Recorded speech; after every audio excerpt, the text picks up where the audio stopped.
Well, good evening, everybody, to this meeting of the Community and Corporate Overview and Scrutiny Committee. Can I ask those who are with us on Teams just to remember to keep your cameras off and your microphones on mute until you're actually presenting, just to aid the general transmission of proceedings. Apologies for absence. Yes, thanks, Chair. Apologies for absence submitted from councillors Peter Dennis, Laura Blumenthal, and Gregor Murray is potential apologies. He might turn up late. And as a substitute this evening, we have Beth Rowland. Thank you. Minutes of the previous meeting, which have been circulated, that was the meeting on the 23rd of January. Can we confirm they are an accurate record of the meeting? I think you have to get that approved. Yeah, are there any comments or proposals? I think they're accurate. After arising. Sorry. Yeah, the matter arising under 68 there about the unaccompanied asylum seekers children. I hadn't had a response, but I understand that there is a response that Callum's going to read out.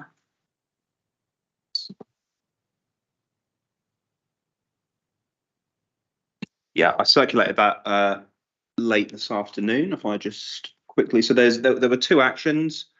The first was about solar panels, whether we had confidence whether we'd be connected to the grid in good time.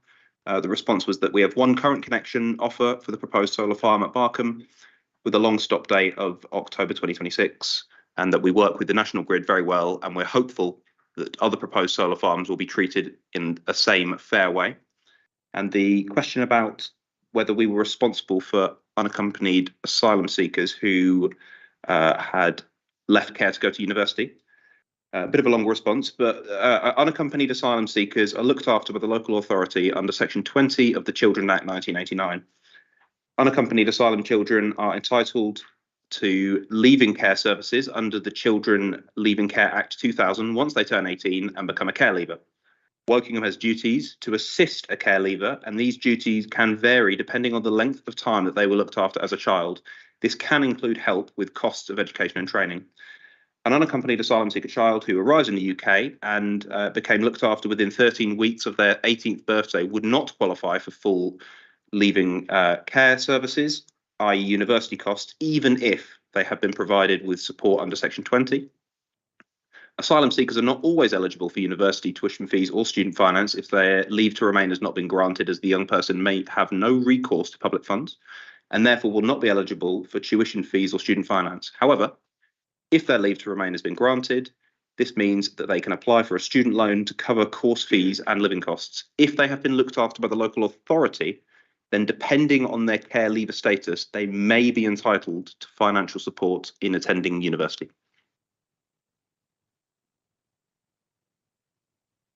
Thank you, Callum, for both. Okay, so with those updates given, can we confirm the minutes of the previous meeting has been accurate and full?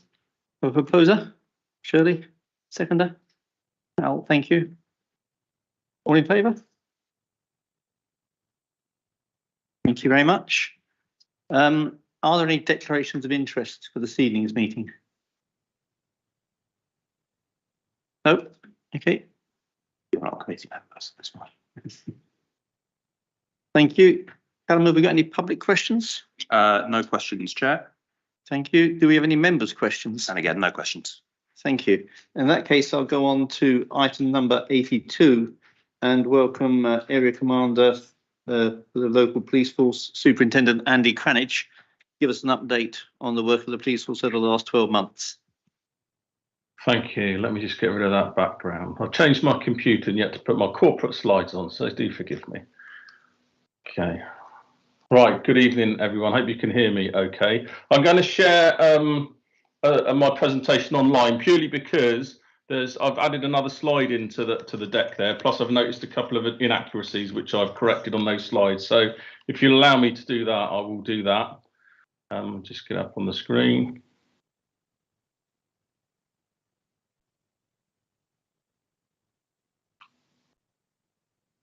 Right, okay. Okay, can you? Yeah, I can see you can see that because I can see it on the screen there. So, hello everybody.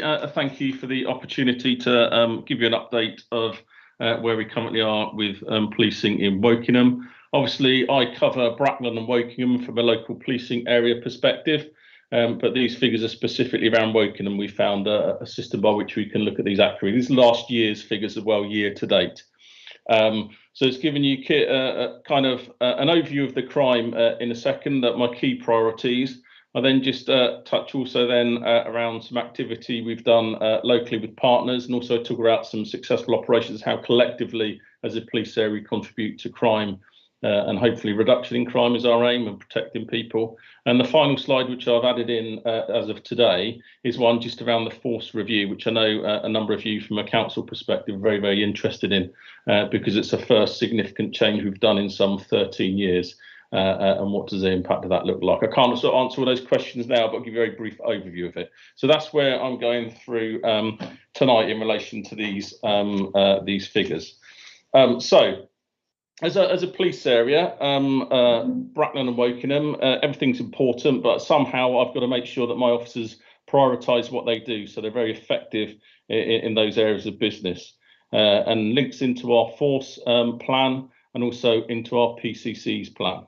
So the key areas that I look at my staff to really deliver on is a VAWG, so violence against women and girls, and especially domestic abuse and sexual offences. Also looking at violence and knife crime, so assaults and the use of knives, which thankfully in Wokingham is very low. And also the other part of this is victim care. So how do we look after the victims of crime? How do we update them on their investigations? And how are we open and honest around whether we've been successful or not, and what the potential outcome of a crime investigation is? That's my three key priorities I have for my officers and my police staff across my police area. So here are some of the key bits of information around those areas of business. I've also added in there burglary, and I'll talk a touch on that when it comes to neighbourhood crime in a moment. But overall, for the police area, as in Wokingham area, there were 7,332 crimes last year recorded. And out of that was up 12%. No surprise, really. We're getting better at crime recording. People are getting, it's easier for people to report crime. And what I mean by that now, they don't have to just dial 101 or 999. I know that exercises quite a lot of people when you get stuck in a queue trying to report a crime or 101. But that time has come down. But we also now got the ability to report online. So you don't have to wait in a queue or dial a number. You can actually report it on crime. So you are seeing an increase. And that's actually nationally is not too dissimilar to that for all crime. But an improvement for our area is our outcome rate. So FAT means formal action taken, just a Home Office recording method, which just means 22% of those crimes have some form of outcome, be it a charge to court, be it a caution, be it what is called out-of-court disposals, which are often good when you're trying to not criminalise someone, but there's something happens that means they have to account and do something about the wrong that they've done. So that's the overall crime. But just driving down into some detail here, we've got domestic abuse, burglary, violence with injury, knife-enabled crime, and then sexual offences, including rape. And again, I'll go into some detail about rape, because when you see that number of 64, you'll probably think, my goodness, but there is an explanation as to what that number looks like. So domestic abuse, really important topic. It's where people are being harmed inside the home, as you will all know. They're the numbers in terms of how many offences were last year. So it's an increase of 12%, which again is a good thing in sense of more people are coming forward. And also what we're getting better at is also recognising stuff that's happened in the past and recording it. So, you know, someone could ring us about an incident, an assault in the home by their partner. We then debrief that partner or that person, and that person also discloses another assault that happened 6, 7, 8 months, 2 years ago. We will record that as a crime now.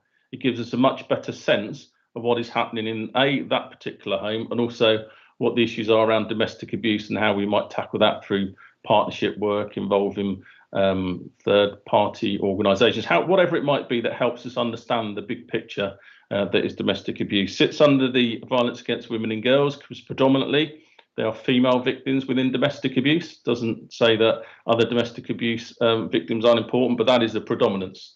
And when you look across my police area, a third of all the crime, this includes Bracknell, is domestic abuse related. So that's a significant amount, and that's why it's really important to me and one of our priorities on the police area. Moving across to residential burglary, which obviously is a crime that is really personal in terms of how it affects people at home. We've seen a 2% increase on that and an 8% outcome rate, which aren't the best figures that I would like to see. But it's interesting in terms of the focus. Burglary overall across the force has gone down a considerable amount, 20, 30%. And again, that figure changes all the time. The reason for that is people are working at home, so there's less opportunity. Certainly, security is a lot better. I've just installed a CCTV camera outside of my house, so every time the cat walks up to it, my phone notifies me, which is ever so important. But all these kind of things really help with protecting the home.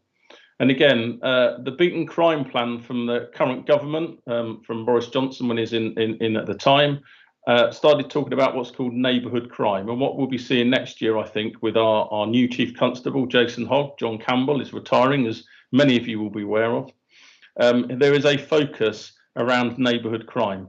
That is what we used to traditionally call serious acquisitive crime. The theft of the person, robbery of a person, car crime, and burglary and robbery. I think I might have said robbery, but I'll say it again anyway. So that's going to be a focus, a lot more monitoring on that, because those numbers have dropped so much and reduced so much.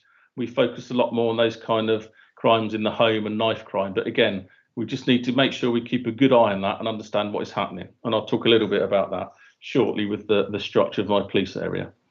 Violence with injury. So this is where someone's had from a minor kind of reddening to the face to the high end, which is GBH. Thankfully, very, very low numbers of GBH on the police area. In fact, I think there's only about 2 last year in total.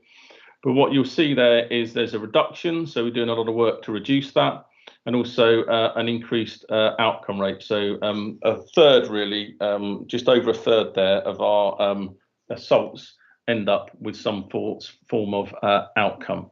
And again, that can be a charge, a caution, or an out of court disposal. So that's a good news story in terms of how we're tackling our violence with injury. And again, I expect that will continue as an area of focus next year, because it's about protecting people. Knife enabled crimes, that's where a knife has been seen or been perceived to have been seen. Again, that's a more of a measure really in terms of knife crime overall. So last year for Wokingham area, there are 40 occasions of that. That doesn't mean just someone in possession. It can be someone suggesting they've got it and someone saying, well, I think I've seen one. We will still regard that as a knife-enabled crime. So again, compared to the year before, that's down 31%. And again, I'll talk about some of the stuff we're doing around that shortly on the next slide. So again, that's a good news story, not solely about policing. And a lot of this is not solely about policing. This is how we work in partnership. I know Narinda's online here. Work very closely with Narinda, and the teams always work closely with the Community Safety Partnership and the workers down there. Just move across to sexual offences. Again, 212 last year for this area.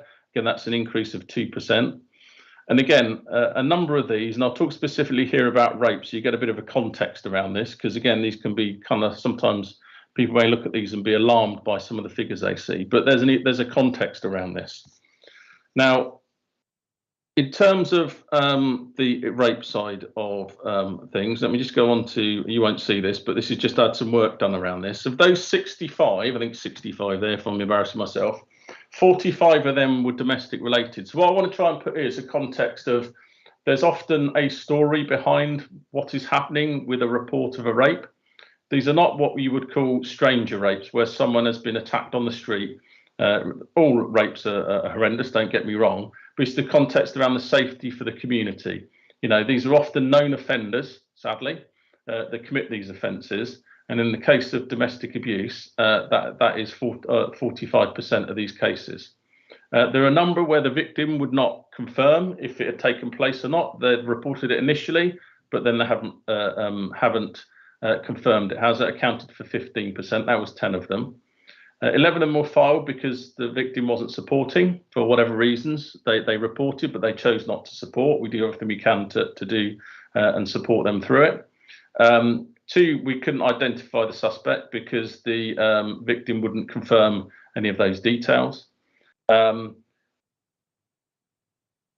just checking what the rest of it. So yeah, 25 have been filed now and concluded without an outcome coming. And there was a number of them as well within that were reported from a third party. So it could be a school or it could be social care have reported it. So what I'm just trying to describe to you there is a picture that though we've had 64 reports of rape, there's that story behind each one in terms of, you know, it's safe to walk around in Wokingham and Bracknell, quite frankly, in terms of kind of people's feeling of risk and threat when it comes to sexual offences. And what I've talked about there with those sexual offences is very similar in terms of the numbers with domestic abuse. Quite a lot of them are relating to sexting within school environment, where actually this is about educating people about the risks where they may take pictures of themselves and share them. And so we try and do what we can in terms of supporting the schools in those particular instances. And again, what we don't want to do is criminalise young people. What we want to do is educate them and support them so they make the right choices at that age as they're growing up.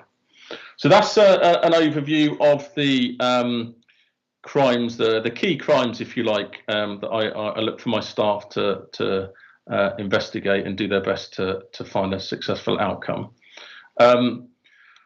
I do that because policing isn't just about officers you see charging around in police cars, or indeed officers that are doing neighbourhood policing. So I'm moving just to the second slide here.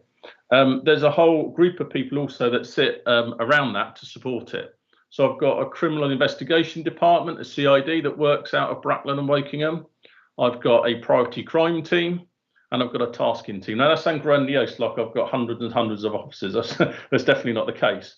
But I've got teams dedicated to certain areas of business. And what then supports that is a series of meetings and operations that are used to manage the key areas of business that I've talked about in terms of the sexual offences and domestic abuse. So in the case of sexual offences, we've got an Op Kremlin that reviews the crime. I won't go into everyone because I don't want to take up all of the meeting going into lots and lots of detail. But essentially, all of these operations, Kremlin, Kinetic, Kosh, Kryptonite, all look at those key areas of crime that are the priorities for my police officers in the area. And we go into the detail, every single crime. And we look at the opportunities to arrest, the opportunities to refer, the opportunities to progress investigations to a positive outcome. How we do that through these meetings and involving our partners. So in case of domestic abuse, there's the MATAC meeting and the MARAC meeting. So MARAC is for high risk offenders or victims, and MATAC is for medium risk offenders. So we've got processes and ways we manage those individuals. Links then into the community safety partnership and the domestic abusive meetings we have around that. And that goes into things like getting an idea of what the needs are for victims. You know, is it around referral process? Is it around a place to stay if they choose to leave someone is abusing them? So it all adds into the bigger picture about how we manage these crimes. So each of these meetings happen. They're chaired by a minimum of an inspector, happen every week on Wednesdays and Thursdays, and they give us a real good idea of what's happening around those crime areas. What I've also started to do, or it's been happening now for about the last year or so, is an on-scene referral scheme with the officers. So some of you would have heard of the Joy app. Essentially, it's social prescribing. So there's an ability, and I think Wokingham pay for this app to be used. Essentially, you've got the ability, be it police officers or whoever, if you feel someone's in need of some support from an agency, you can refer to the social prescriber, essentially through the Joy app, and they'll be able to put those people and refer those people into the support. So I'll use an example.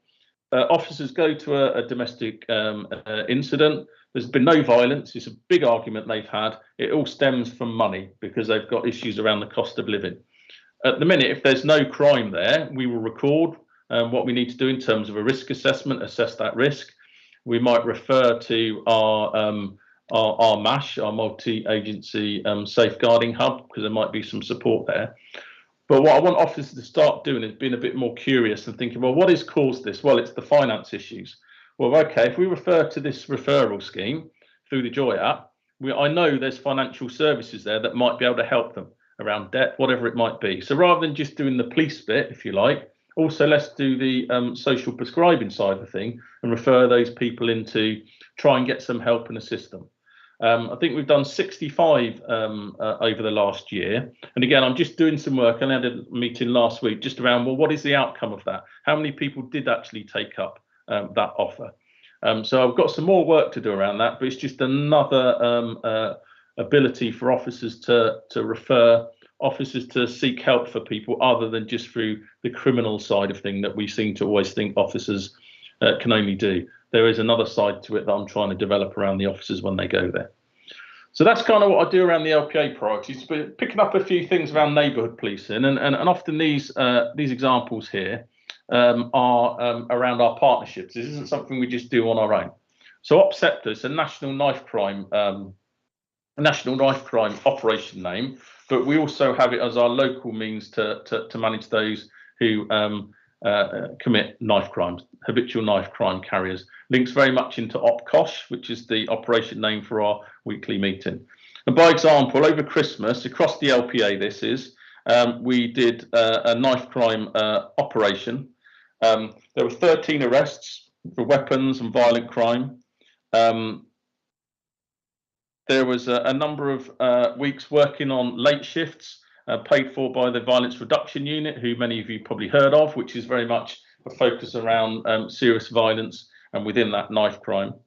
Out of those 13 arrests, there were people for carrying weapons, for violent crime, for breaches of bail, and various offences of that nature, where we were able to put people, take them off the street, put them before the courts or charge them. Linked into that was what we've called the Hotspot app. We've got on the Hotspot app. So the Hotspot app is something that's been developed by the VRU that gives officers directions of where they can go for 15-minute touchdown patrols.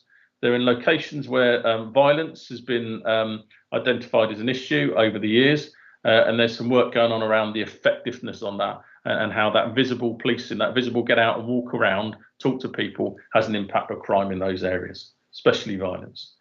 Talked about OPCOSH and OPSEPTA, they're together really. We've got the Missing People and Exploited Children meeting. That's a joint partnership meeting chaired by one of my inspectors jointly with a member of the council. That looks at exploitation and missing people. And again, there's some work happening at a force level, which I may touch on if I have time later on with the force review, where that's being developed as a force-wide management for safeguarding people. We've got multi-agency problem-solving group. Again, an inspector chairs that with a colleague from social care, children's social care, I think it is. Narendra might correct me. But again, that's looking at problem-solving jointly across Wokingham and seeing some opportunities. And again, we'll talk about something a little bit later on. I just want to touch on civil orders. So across Wokingham in the last year, there's one closure order. So closure orders are used for people that are being exploited. Cuckooing is the phrase that's often associated with that, specifically around drugs. We've had one closure order where we've supported the person in relation to that, and I'll touch on that a bit later. 3 antisocial behaviour orders of a number of different descriptions, and child protection notices and warnings is what CPN and W stands for. We've done 3 of those. So again, they are often done, or not often, they are done in consultation, in partnership with local authority colleagues. So I just want to touch on something here which is happening across the police area of Bracknell and Wokingham, but was something that was happening in Wokingham. So my priority crime team I mentioned earlier, they focus around robbery, house burglary, vehicle crime. They're a dedicated group of officers that specifically work on that side of things. They will go out and tackle the likes of high-risk offenders around domestic abuse, and they're dedicated resources to do that. So a really good, useful team I have across the police area. But in relation to Op Kangaroo, I don't make up the operation name, so don't blame me for that. But this was around a series of 50 keyless vehicle thefts. And I know that's something that people are aware of. I've got a keyless entry car and keep it in a little Faraday cage thing, so people can't get the signal. But that's become quite prevalent. There were 50 cases of this. Initially, there was limited inquiries, no forensic opportunities. Became an emerging crime trend for us, i.e. we spotted it earlier than after 50. If we spotted it fairly early on, it became a crime series, but with the difficulties to try and identify the offenders were. But CCTV was obtained, reviewing all the previous incidents. We can then sometimes get these little nuggets of information.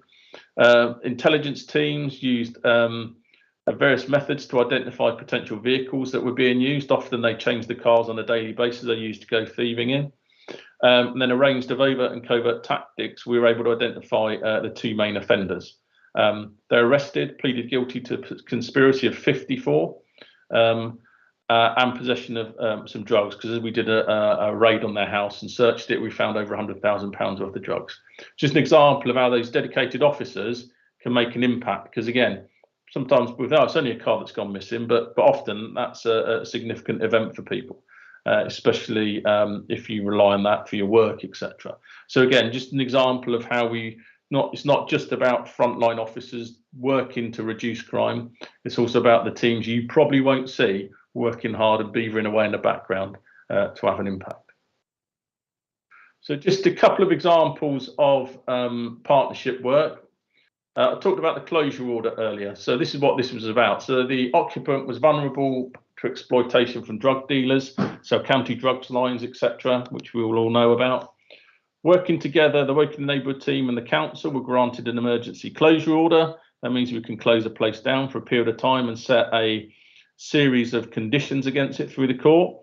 They granted a partial closure order in this case from the Magistrates Court, but that partial closure order, if I can say it, was enough to prevent any further exploitation. It gave space and time for that individual to be left alone, to be supported, to try and prevent those drug dealers coming and taking over the house. No breaches happened during the closure, which is really, really good. And currently the occupant is looking at a potential move from the estate. So again, it's how we can work together using some of these civil powers to actually protect vulnerable people and give them the support that they need. The other thing I'll touch on is around Wokingham Shop Watch, suggested by the businesses on the town. The town PCSO worked closely with the council and the town council, funded it for 2 years by the CSP. So again, this is something that's having an impact locally in and around Wokingham.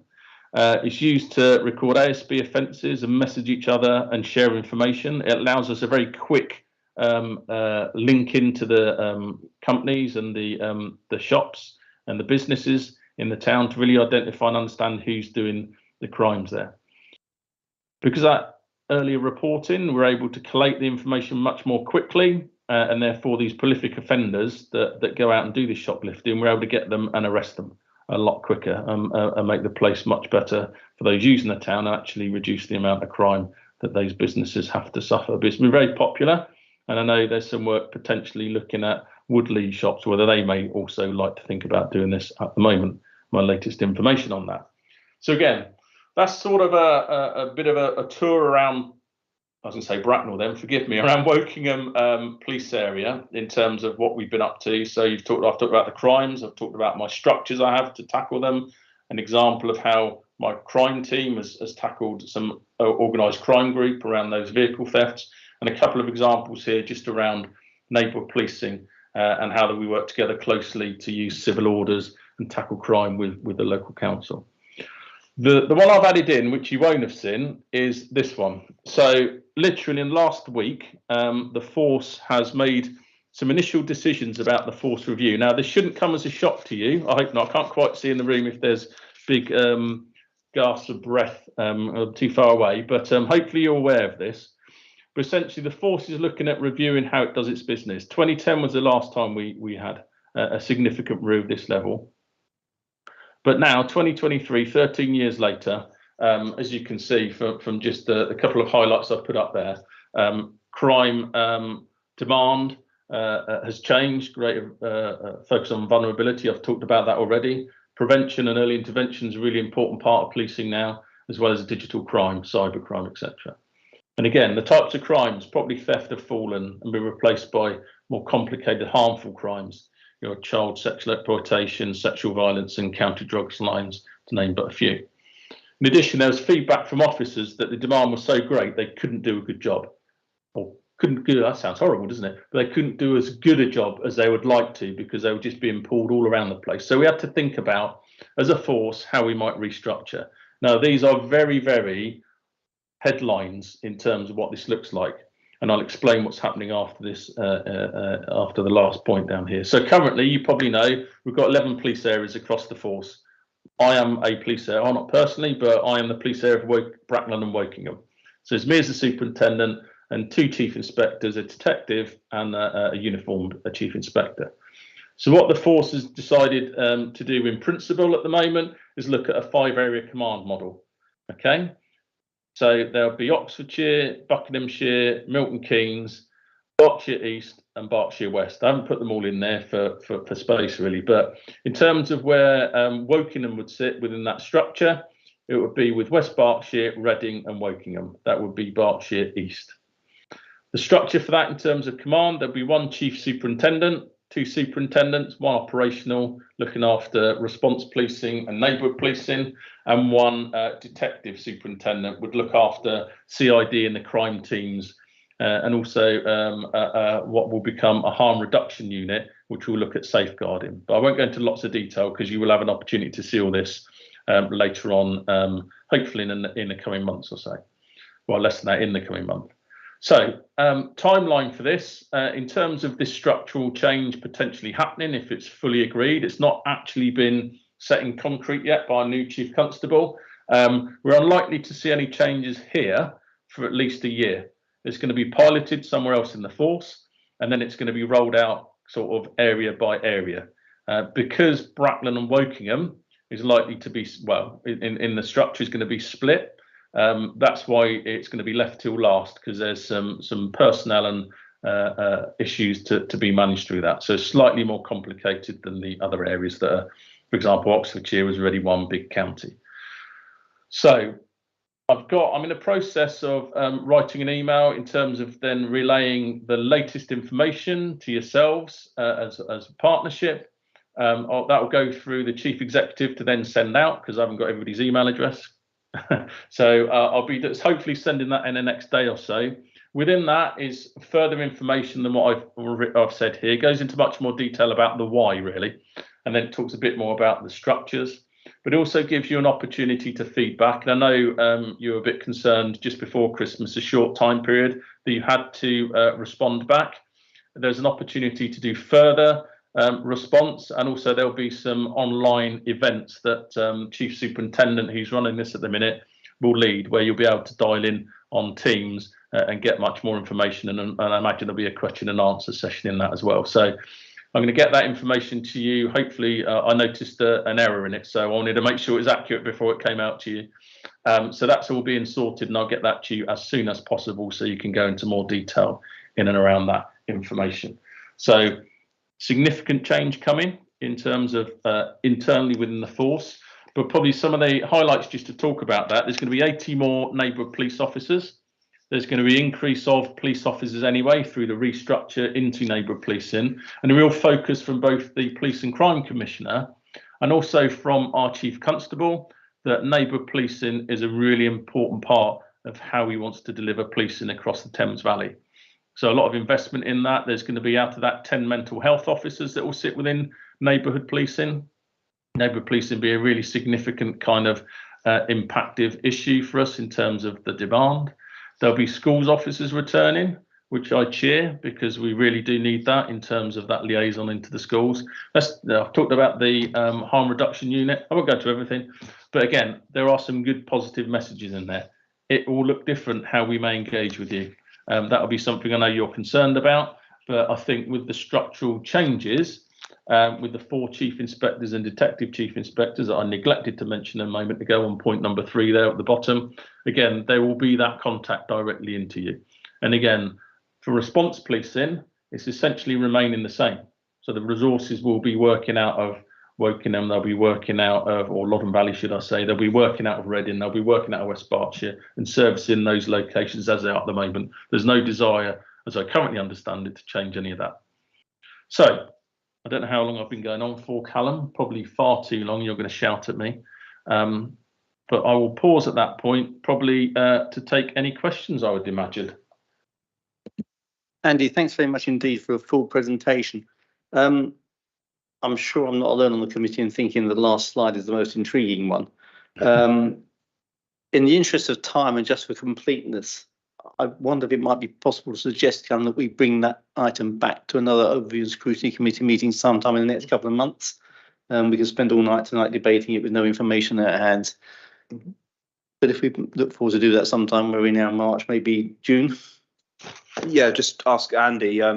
When would be Andy and Narendra? When would be a reasonable time for the committee to sort of consider this more fully? In your opinion, when would be the best use of their time? So if I can jump in, just so consultation will happen now within the next couple of months for your opportunity to feed back in, and then July a final decision will be made as to the structure we're going to.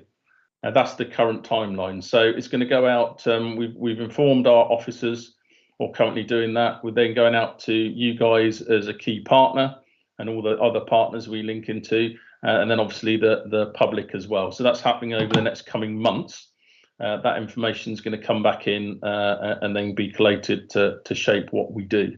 So I would say probably you're looking July onwards, because otherwise no firm decision's been made. So this is the proposed and the preferred model. Read into that whatever you like, but ultimately that decision is not going to be made to July. So probably then onwards will probably be the best time, because then it will be firm or not as to what the structure is going to look like, would be my suggestion.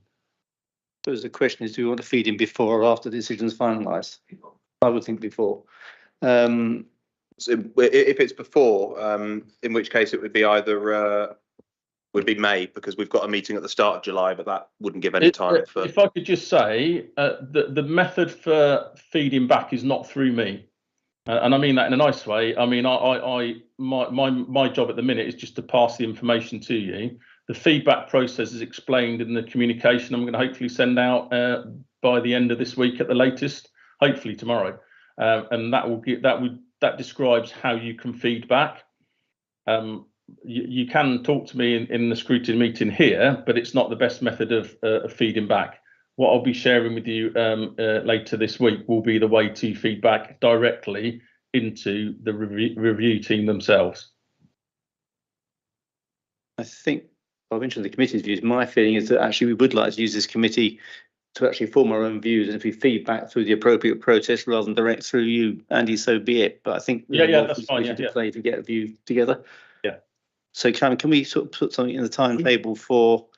Yeah, Narinda's got. Narinda, sorry, I guess. Yes, sorry, Chair. That's it really. So if the committee would like to consider the response before a decision is made, then obviously we need to timetable it in before the June-July committee meeting in order to feed something in, albeit not through the local area commander, Andy.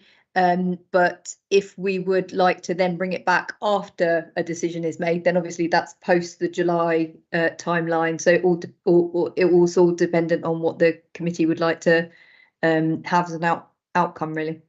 I think we had one proposal that we do it to formulate our response to consultation. Is that the view of everybody? So that would be the 22nd of May would be the most appropriate time. Then that's the next meeting. Andy, are there other of your colleagues that would be appropriate to be invited to that meeting? Yeah, I can. I won't be around because I'm on leave, but probably ask my deputy commander to come along and support where we can. Yeah. Okay. We can. Their availability, obviously. Yeah, we can liaise via the chair outside the meeting as well. Yeah, that's fine. Thank you. Andy, Narinda, thank you. So with that in mind, and therefore part in that order, I'm going to go around the table and ask if anybody's got any questions. We can do one at a time, and I'll just keep going till we run out of questions. So, Norman? I was interested in the vehicle sort of theft. I mean, it's good to see that some perpetrators have been caught last year, and That's obviously great news. But that in the area I live in, which is early, there seems to be in a bit of a spate again recently.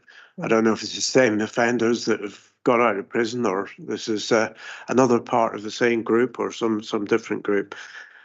I guess my point really is, I mean, I'm sure you're working on it. The feedback we get from some residents seems to be that there's not much communication coming back from the police, and I think that is an area where perhaps improvement could be made. Firstly, the things that happened last year, you may have caught the perpetrators, but I don't think the residents affected necessarily know that that's the case. And the people that are affected most recently, I think maybe it's just we all want a bit of reassurance. Maybe we just need an arm round them a bit more. I think that's really my point, I think, there. Thank you. No, thank you. No, I hear what you're saying. Yes, there is a spate at the minute. These are organised criminals, so they're groups that don't live locally. So they travel in and commit their crimes, changing their cars all the time. They're very, very difficult people to catch. But no, I take on board your comment just around the reassurance stuff. Certainly, we send out crime prevention advice. The best thing you can do to prevent someone stealing your keyless car is to put your key into one of these Faraday pouches. They just cannot then steal the signal from you. So, that's a message. If you can as well, on my behalf, on the police's behalf, put that message out to residents. I've certainly asked it to be put out. And if it hasn't been put out in the last week, I'm very disappointed. And my apologies, it should have been. It's one of the actions I set. Again, just say residents protect their vehicle as much as possible. But yeah, no, I understand exactly what you mean. And I will make sure that when we catch these people, because I hope we will, we'll make sure people are aware what the outcomes are. Thanks very much. I mean, the point about the Faraday cages has certainly been made by people on social media posts, so I think it is in circulation, so that's helpful. Thank you. Sorry, short arms can't reach the microphone. I can confirm that the email did go out because I actually put it on social media. So yeah, it's definitely gone out. I was going to mention that, so I'm glad you know about that. That's good news. Your total crimes is 7,332, but you only actually went through about 3,000 of them. So what's the other 4,000 out of interest in rough terms? Yeah, certainly. Well, I would have been here much longer than I have been if I was going to go for every single one. But it makes up a whole mix of could be criminal damage, could be theft, could be public order offences. There's a whole collection of different offences that will sit around and outside. These are our key priorities, really, in terms of what are my local priorities for my officers to focus upon. I can get, and this is one of the things that I think I've cracked now with my new analyst, getting that more detail around that data, and it's something that I know I've been sharing with Narinda and in the Community Safety Partnership. Just my ability now to really drill down into some of the crime data. So if you want that data, I can get it for you and I can circulate it. I think that would be interesting. I was particularly interested in any unusual peaks or anything that isn't in your 6-block model. Yeah, there's nothing that would alarm you, put it like that. I mean, one of the things that we have seen over the last year or so is antisocial behaviour wasn't being crimed. So what I mean by that, within an antisocial behaviour incident, there was often a crime. So public order or threatening behaviour or threat of some description. We're recording more of those. So again, what you will have seen, certainly in terms of the public order offences over the last couple of years, is a bit of a spike. It's levelled off again now. So that would be one thing that we certainly looked at. And it's something we look at on a quarterly basis within the Community Safety Partnership as well. So again, we pick up any trends. I look at it locally as well in terms of my taskings. So every month there's a tasking process that sits above all those kind of meetings that I talked about on a weekly basis. And every single morning I have a daily management meeting that looks at the previous 24 hours crime. So there's lots and lots of mechanisms we use to spot those kind of unusual patterns that may be there and get that early identification of any kind of crime series there may be. Thank you. Just so I understand the data, I presume it's possible to be in more than one of these boxes at the same time? Yes. So you could be, okay, right, great. Yes. So one person could have 3 crimes associated with one incident. And I think the final thing about the data is if you're recording historical crimes whilst you're on your way through, when somebody admits to 50 things when they've actually only been caught for one, it'd be useful to be able to understand what's happened recently as opposed to sort of polluting the data with something that happened 20 years ago. So this is the last year's crime in here. But again, that rise in crime overall just does see an increase in that as well. Thank you. Thank you. Al? Thanks. Just a quick point on that last slide. I mean, I don't think we can be in Berkshire East if it includes West Berks. I mean, we've got to be in Berkshire West, haven't we? Yeah, that's me. Sorry, get my geography wrong. Sorry, it's West Berkshire. You're quite right, not East Berkshire. It's a quick question about the keyless vehicles again. I mean, this just seemed to be a slightly ridiculous crime, really. I mean, have these manufacturers not solved this? I mean, it seems ridiculous that, you know, you can have a sort of man in the middle attack. I mean, computer security has moved on a lot. I mean, have the manufacturers solved this, and is it still an ongoing problem with new vehicles? Yeah, yes is the answer to that. The manufacturers don't want to admit how many cars get stolen because it's bad for business. We've even engaged locally with the likes of BMW saying, can you not give everybody a Faraday pouch when you sell the car? But again, they don't like to do that because it suggests their cars are being stolen all the time and they're running a business. So, you know, they're the sort of challenges not only we have, but members of the public have, because they have to go and buy a pouch when they're buying a £60,000-70,000 car, which is a bit of a cheek, really, in my opinion. But you know, they're the challenges we have. So we've engaged with the local garages and indeed nationally, but they don't seem to want to play ball with that, really. Absolutely, I agree. I mean, a £70,000 car that can be stolen with a bit of cheap electronics from Maplin or something seems absolute madness. Yeah.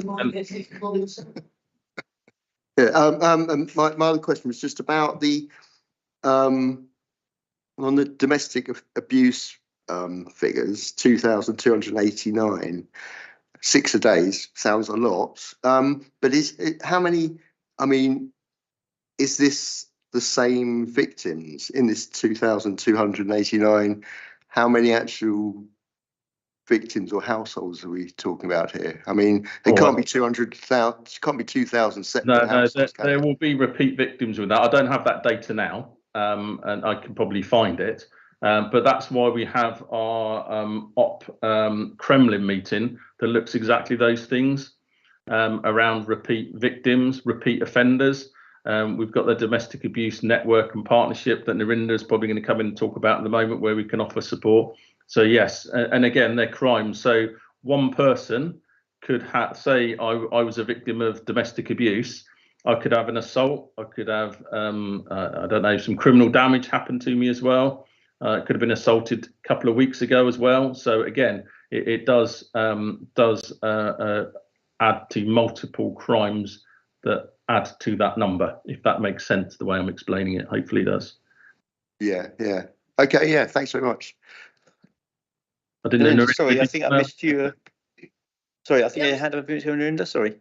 Yeah, I was just going to come in and say if it gives any context to sort of before victims approach and make their first report, on average, it's said that they will suffer at least 35 different individual incidents of domestic abuse. So, and that's before they make their first approach. So, very much so especially in the domestic abuse victim arena, we are very conscious and acutely aware that people will be multiple victims of multiple incidents multiple times in their life. So that particular category does represent victims and repeat victims more than probably any of the other categories in which we record incidents. But as Andy said, we do a very detailed domestic abuse deep dive, as we call it, but it's a domestic abuse strategic needs assessment around our planning of our services and the service demand, both in the contracted service, but also having a look at the demand management that's going into our partners, such as the police as well, to try and understand some more around the types of incidents, because you can have anything from, like Andy's saying, from criminal damage, fraud, defrauding of money through financial coercion, all the way through to physical acts of violence and sexual acts of violence as well. So a whole range of different things are included within those incidents that those victims may be reporting. All right, thank you. Thank you, Narinda. Thank you, David. Just a couple of things. Shopwatch has been used in Woodley for several years now.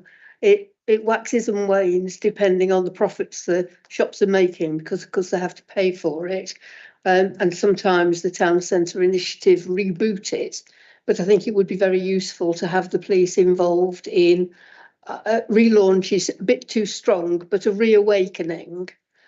And I welcome some of the things that you said about the reorganisations that are taking place, especially school liaison officers with the problems that young people are having now currently after COVID, and lots of mental health issues and order issues in school. It would be very useful to have what we used to call in Woodley Lezik, who was a school liaison officer, who was dad to most of the children in that sort of way that they needed, someone to talk to.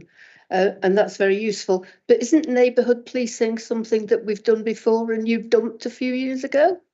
No, neighbourhood policing has never gone away. Let me just pick up two of those points first. So I think the issue with the Woodley is there's something now called the disc system. It's not about putting a disc in, but it's just a more efficient way of sharing that information. So that's probably, or it's not, that's where it's heading, I think, or the work that's trying to be done. And your point about schools, I totally agree, and it's something that I totally champion myself. In terms of neighbourhood policing, it's never gone away. It's always been here. What we've seen, certainly in Thames Valley in the last year or so, is because of our increased recruitment drive, because of the uplift of officers, the new recruitment or the new entry systems into the police means officers are taken away from the front line to do protected learning when they're doing their they do degree, essentially, which has had to be filled by somebody so we can actually respond to the 999 calls. And that has come from our tasking teams and our neighbourhood policing teams, which is why over the last year or so it's really struggled. It's been a real difficult time, not only just for you guys locally and the community locally, but also for the officers themselves. They're suddenly thrust into a 5-week 24/7 rotating shift pattern away from their neighbourhoods. No one's there doing their neighbourhood work, so they have to come back to that. So it's been a challenging time, but no, I think probably what I certainly when I just before I got promoted was doing a lot of work around the neighbourhood policing at a force level. And I think one of the things that really struggled with that was we aren't putting enough people into neighbourhood policing. And that's hopefully that step change that's going to take place with this force review, where we're going to have more people in neighbourhood policing to deliver neighbourhood policing. If you Google College of Policing 7 guidelines for neighbourhood policing, that is essentially what we should be doing. That community engagement is a huge part of that. And again, that links into the PCSOs and having our PCSOs available to do that, as well as our focal point of a police officer locally that people get to know, understand. They get to know you guys as councillors. They get to know the local community. They get to know those who want to commit crime on that local area, that neighbourhood as well. So it's never gone away. It's probably not been as focused as much as it is now. And the PCC is investing 80 new officers into it. And I know our new chief is also very focused on it. So over the next year or so, we should see an increase in how neighbourhood policing is delivered and that visibility as well. Hope that reassures. Can I say thank you for that, because I'm very glad to hear it. The Town Centre Management Initiative in Woodley has always worked very closely with the PCSOs, and within the last 2 years, maybe a bit more, they've not had time to come to the meetings, and so that partnership has been somewhat diminished. So I'm glad to hear that we'll see it back. Yeah, I'm looking forward to it as well. Shirley. Thank you very much. I'm going to slightly contradict Beth here, just slightly, because we actually had at the Town Centre Management Partnership last month, we had PC Darren Stone came and one of his colleagues came, and it was a very, very angry meeting with lots of the traders there who were very, very cross because of antisocial behaviour in the precinct. And I've actually raised this as a question in council about why are the ASB officers not responding. And interestingly, in your presentation, it's saying using the system to record ASB offences. And it seemed to me that the offences in the town centre weren't being recorded. Now, that's possibly not your problem. But what interests me here is that Shopwatch has never been mentioned at any time that since I've been on Woodley Town Centre Management Partnership. And it says here that it's funded for 2 years by the Community Safety Partnership. So I'm going to put Narinda on the spot slightly and say, do you still fund it for Woodley, or is there funding for Woodley? Can we resume any funding for Woodley? So the scheme itself is funded for 2 years. That's correct. If we need to expand it out into Woodley, and that means that, or that results in additional costings, we can certainly have a look at that. I can also add that we are aware of a hotspot of antisocial behaviour in the Woodley area, and we've done some work very recently with the ASB team that sits within safety and enforcement to put it on their hotspotting location patrol. So I believe that there has been some additional patrols, if you like, some proactive patrols in the Woodley area, in the Woodley precinct. I also know an officer in my team, Phil Stoneman, has been out last week to do a walk around Woodley precinct and Woodley town, just to have a look at, do a visual audit, environmental visual audit around a number of different things in relation to antisocial behaviour, including CCTV, because I understand there's been some proceeds of crime money being awarded to Woodley in relation to CCTV. So we're working very closely to look at match funding some of that money, because the small amount that's been awarded, to maximise that and to get the most use out of it. So we've been looking at that as a project particularly in the Woodley area, specifically around tackling this ASB sort of hotspot that you mentioned at the moment. In addition to that, obviously there is the Shopwatch, which like I said, if there is a financial reason why we can't do it currently, we will have a look at expanding and rolling out some additional funding to make it happen over in the Woodley area, because that seems to be a hotspot at the moment. So we've also got an offer at the moment out for setting up an awareness education piece in the Woodley precinct area around ASB week, so our targeted ASB week, to get some of our officers and to get some high visibility out there as part of the ASB national week of ASB action as well. So a couple of things going on in Woodley just to hopefully try and deal with and tackle some of that ASB that's been highlighted to us recently. Thank you for that. And when is National ASB Week? Oh, now I knew that was going to be your next question. It's week beginning the 8th or 9th of July. It's one of those. 8th or 9th of July. Okay, yeah. I can look it up. I've never heard of that before. So that's interesting. It would be interesting to hear more about Shopwatch as well, because it's certainly something I'd never had any knowledge of. And I think that the antisocial behaviour levels have fallen to their pre-Christmas antisocial behaviour level. So we've now just got the normal antisocial behaviour, whereas over Christmas and New Year we had enhanced antisocial behaviour, regrettably, because there were some travellers who were in the area for quite a long time, and they were young people who were very, very menacing, and some of the shopkeepers were absolutely terrified, and that's why the meeting of the Town Centre Management Partnership was so heated. Because they felt they really weren't getting enough support. It was beyond the ASB team, but they felt they weren't getting enough support from the police during that period, and there was a huge amount of shoplifting, and everyone knew who was doing it, and I think arrests could have been made, and they weren't, as far as I can gather, but I may be wrong, but that was the impression that it was. one of the things we've also found in terms of some of the work we've done around shoplifting and our shoplifting work across the borough has been this. We've had particular barriers from the retailers in terms of reporting of shoplifting in terms of live time reporting. So if shoplifting is happening that day, that time, we really need the retailers, and this has been something that we're also have on our sort of list of issues and problems that we need to work closely with the retailers to try and resolve, is as we've seen some of the COVID response in terms of business and retail crime, we've seen less and less people working within the shops. So the retailers are pulling out staff within the premises. It leaves the premises and the businesses exposed, and people that are working feeling vulnerable and particularly targeted, especially when you get the incident that you've described pre-Christmas happening.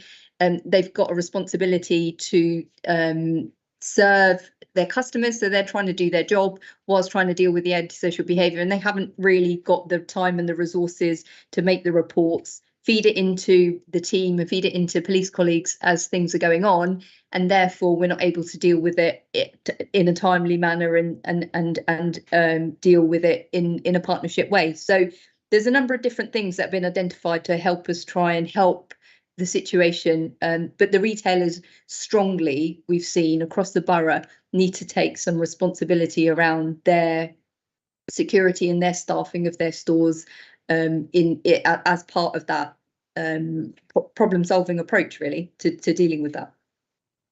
Thank you. Yeah, I think it would be really helpful if perhaps yourself, maybe Narendra at some point, might be able to attend a meeting with the retailers in Woodley and perhaps the local community team as well, to just talk about how the best way is to report things, because I think they ring 111, they're in a queue, and then it doesn't seem to get a high priority. The ASB team are saying, well, it's beyond us, it's a police matter, and then it just doesn't get resolved. And so, yeah, I think that would be helpful for them to understand how best to report things and to identify what is something that does need really reporting very quickly to the police, as opposed to something that should be reported to the ASB team. I mean, for just a silly little example, really, we had a situation where some young people just were pulling plants out of the planters and throwing them around.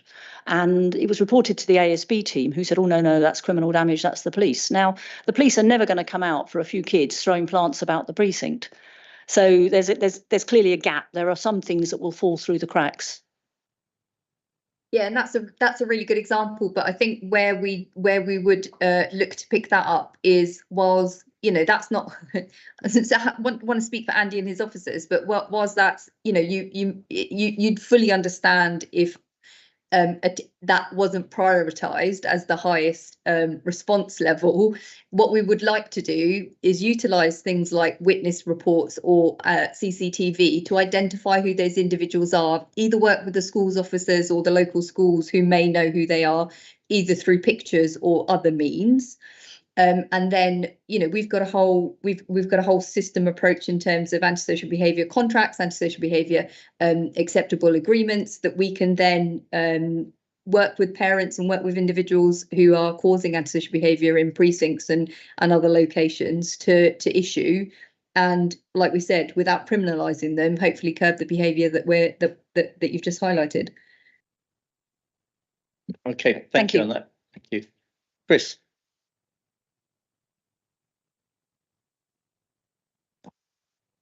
Right, I've got three things I want to bring to the conversation, and I don't expect answers now. If you want to take them away for consideration. One is, if we take the keyless car thefts, etc., Neighbourhood Watch, you'd expect that to be a good point of communication, and to expect some feedback coming back when there are crime increase, when there is a spate going on, there'll be warnings being put out. I do sign up. I'm a member of Neighbourhood Watch for Shinfield, for Mitfields, 3 Grant Cross. I sign up to the email alerts, etc., and it's been very, very quiet, and that's a disappointment. So that would be a bonus if we can get some of those real-time feedbacks coming in to give that warning to residents that there is a spate going on. Be more aware, be more vigilant. The big thing that comes from my area is, and it's not mentioned here, and I can expect why, is because it's not a crime that is entails a victim, but it's the antisocial driving behaviour.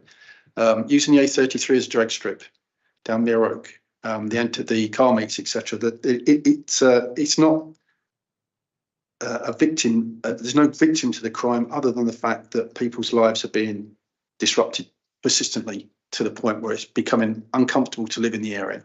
And that when you start feeling uncomfortable living in a neighbourhood, then it just destroys the quality of life. And that's just something I want to bring to the point. It's very, very difficult for us to make a 101 report on that because it doesn't fit the criteria of the web page. It takes a long time to get a report in, and by that time, half an hour later, it's all gone. It is difficult. And then the third one will be the Woodley experience. I have personally experienced the antisocial behaviour that goes on in there, and it is quite intimidating. I can see how the shopkeepers feel about it. It's not pleasant for them to be in that environment. It's not something they need to personally deal with. They can't get involved because they are intimidated by these, and it is a very, very small group of 2 or 3. It takes one mouthy person and 2 followers to make an unpleasant situation. So yeah, I would very much like to see Woodley get a better deal out of CCTV, etc. Thank you. I can respond in some of those if I may. So just in relation to the keyless theft, are you signed up to Thames Valley Alert? Is that what you're talking about? Because it should have gone out on that. So I'm not sure if that hasn't happened. But I think that someone shouted there it did. So, but I'll have a look and just check the frequency of that, etc. The antisocial driving bit, there's a bit of work that the PCC is doing around capturing the noise and capturing those doing it. He's running a pilot. I'm not sure where it is now. I want to say Slough, but I might be wrong there. But he's doing some work in terms of new technologies and how that might capture those kind of issues. And it's essentially a microphone and a camera that sits on a road that can capture people doing whatever they're doing that's causing the problem. Because again, like you've rightly pointed out, reporting it, what are the chances of us going to it? Quite low, I would suggest, in terms of response because of the nature of A, what it is, and B, the availability of people to go. But it does, as you rightly say, disrupt people. So again, when I've got more information on that, as only mentioned a number of weeks ago by the PCC and what that trial looks like, we'll get some information. Hopefully I'll be able to bring it back here one day. I say one day, it sounds like it's never going to happen, but at some point, just to give you an update what that may look like for the future. One of the other things I want to just talk about just around antisocial behaviour. I know I've been talking to Narinda with it's called the ASB team, but I don't think that's actually the right name for it, is it? Or there's a sort of a yes, no from Narinda there. The ASB team, I want to do a bit more partnership work with them, with my neighbourhood officers, my PCSOs. So, going out and walking around those precincts in the evening, those areas of antisocial behaviour. Because again, it just helps capture evidence, helps capture information. So there's a bit of work I'm gonna embark on with Narinda and the neighbourhood teams, or not Narinda, with the ASB team, to try and make that happen. The other thing is we've got an officer now that's going to be trained better about the civil orders. So they're going to be the point of contact, or one of the points of contact, to work closely with the antisocial behaviour officer within the CSP, so that actually we get that better joined up approach to how we gather the information for antisocial behaviour. It's a bit like the stuff Narinda was talking about around CCTV, capturing that witness evidence, etc. If we capture it quickly and we're able to identify these people, there's a whole host of civil stuff we can do with the council, with the local authority, to try and manage that behaviour. And it cannot be just about the behaviour, it could be about what's happening at the home of that individual that's causing that behaviour. So it's not just around the symptoms you're seeing, it's about the cause of it. What is happening? There'll be something happening in the background of those individuals causing that to happen. And also links into serious violence and knife crime, because when you look at the people who become victims and mainly offenders of those kind of incidents, they've got a history of public order, antisocial behaviour. So there's a reason we should be doing it. So, every bit of community help we can get and join up partnership really helps that kind of picture. But I could probably spend the rest of the evening talking about that, which I won't. But they're the kind of some of the things that we're doing, which hopefully reassures you a little bit from those three points. Thank you. Yeah, I'm aware of the noise detection system. It's run in Paris very, very well. Great for a central town where you can concentrate equipment, but for our environment, it's got to be something that's mobile that you can move around to where it gets reported in the first place. Yeah. Thanks very much. Good work. Thank you. Thank you. And last question also myself, and then has anybody else got any further questions before I do so? Are we complete? Thank you. So my two is just following Pauline's earlier example of inverting your figures. It looks to me like about 80% of the crimes being committed don't have firm action taken. I don't know whether that's how that compares to the national average, and whether that's something we should be concerned about. But as a headline figure, it doesn't look great. And my second, sorry, Chris. Sorry, yeah, too many questions at once I struggle with. But yeah, that's around the national average is around 21%, I think it is. And again, it fluctuates up and down a little bit. But yeah, you can say, well, that's a good thing or a bad thing. But you know, when you look at some of the crimes you get reported, there's just no way you're going to get an outcome. But we really try and focus improving and increasing year on year, especially around those areas of priority. And what you're seeing across my LPA is the increases in domestic abuse, overall increase, sexual offences, overall increase, reductions in violence and increases in outcomes. So I've really focused on those areas. Okay, thank you for that. And perhaps as the final question, is there anything more we could be doing to help you? Oh, wow. Good, that's a question, isn't it? I think one of the things I do want to increase really, well, there's two things really. That bit of work I talked around working with the ASB teams, there's a really positive resource that the council have put in place there. And we need to do our bit to support that. And I don't think it's happening in all honesty. And the other bit is probably from a councillor perspective, do you get enough access to talking to my neighbourhood officers? One of my questions. So, you know, do you have regular conversations about what's happening? Do you have those kind of cups of tea or whatever it might be, just to have, I'm seeing some shaking heads there. So that's something also I want to really start pushing as well to get that relationship improved. I think as we get more people in terms of officers available, I'm going to look for that to improve. So, you know, I remember I rolled back to all the years ago when I was the ABO, there you go, area beat officer for down in Botley in Oxford. I used to go and have lunch with my counsellor and have a good conversation about what was happening. And from that, early days of problem solving, we had things like we cut bushes back to stop drug dealing. We dealt with some people that were being exploited. So there's all those kind of things you can do just on that kind of regular, informal, if you like, kind of conversation. So that's something I definitely want to see. So probably it's an ask locally just around how best that might be done. What would be the best way to do that in terms of kind of having that contact on a fairly regular basis? I think that's a feedback for our next meeting, but I'll give Pauline a chance to come back on that one. Yeah, our PCSO, our local police, have just recently changed, and actually just knowing who to talk to would be helpful. You know, name, address, phone number, email address, phone number, that sort of stuff. I mean, we used to have a lady called Juicy Susel, who I knew exactly where she lived. She was great. You could always contact her. She'd always respond, except when she was on holiday. She's left, and it's a bit more difficult to find who to contact now. Yeah, no, I hear what you're saying. That our neighbourhood pages should be a place to do it, but I'd really want them for you to have that direct kind of contact into them. So I'll take that away and see what I can do in terms of making the best way for you to go to contact. Get in contact with them. Again, at the minute, it's a bit of a challenge because they're having to cover the protected learning that's happening with our new student officers. The good point, we're getting more officers. The pain is we're having to cover them when they're abstracted. So it's taken away those officers far too often, but it's just the pain we've got to go through for the next 12 months or so. And then it should be returning to a little bit more like normal. But no, thank you. Appreciate that feedback. Yeah, I'm going to draw things to a close there. So, Andy, thanks very much for your time. That was a useful session.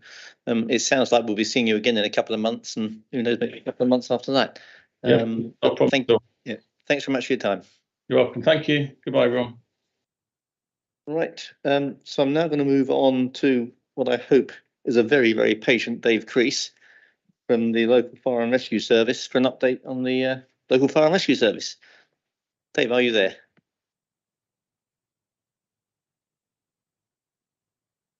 Yeah, I think you're muted.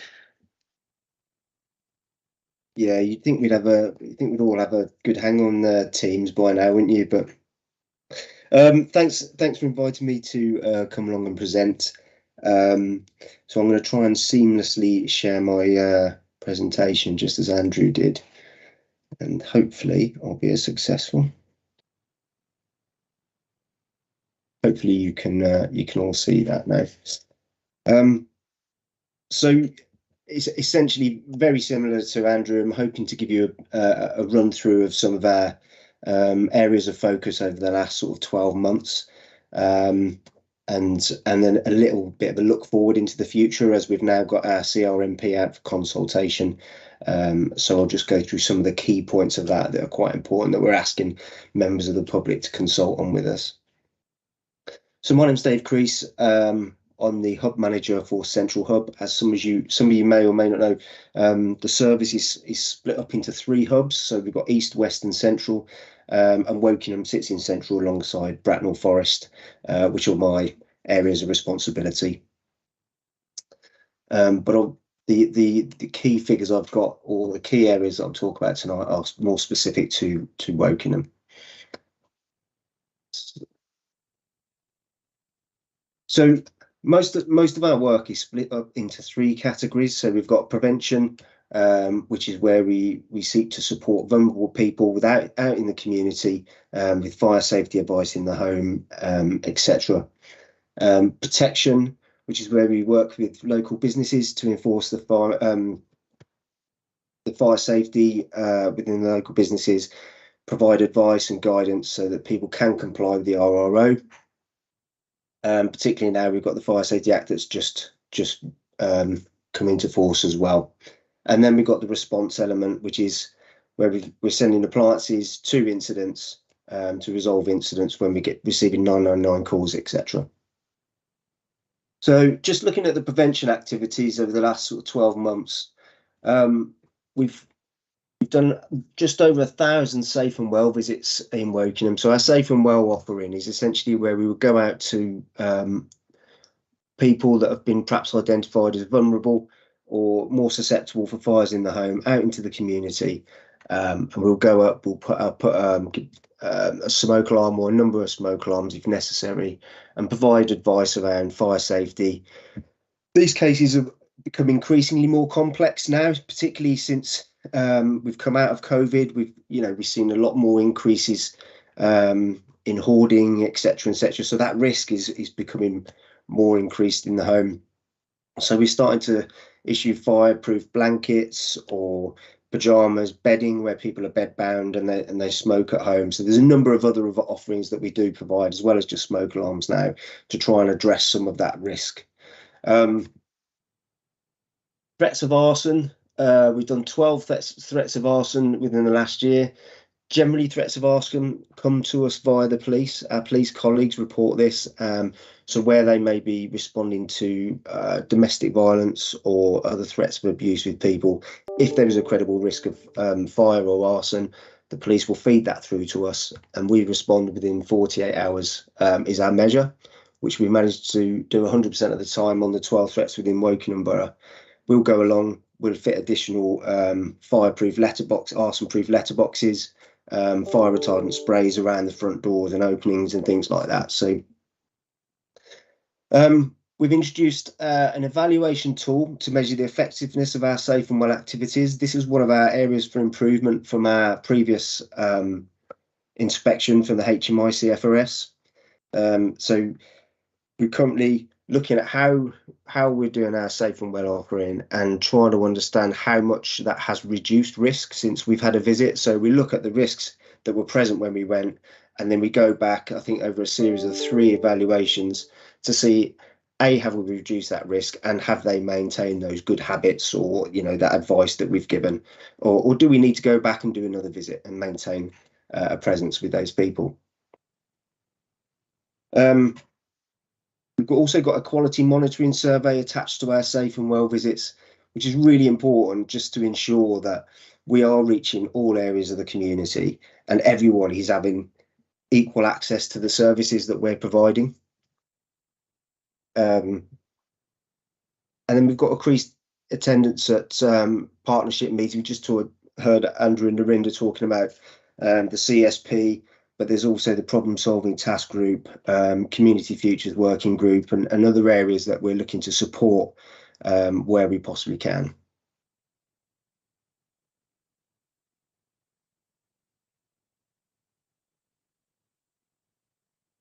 So in terms of our protection work, this was our first year, and we've created what was called a risk-based inspection program. So where we've gone out and inspected businesses, properties, we've done some work to try and identify the highest risk within the county. So really, where do we want to target our resources in terms of doing those inspections and enforcing the regulatory reform order?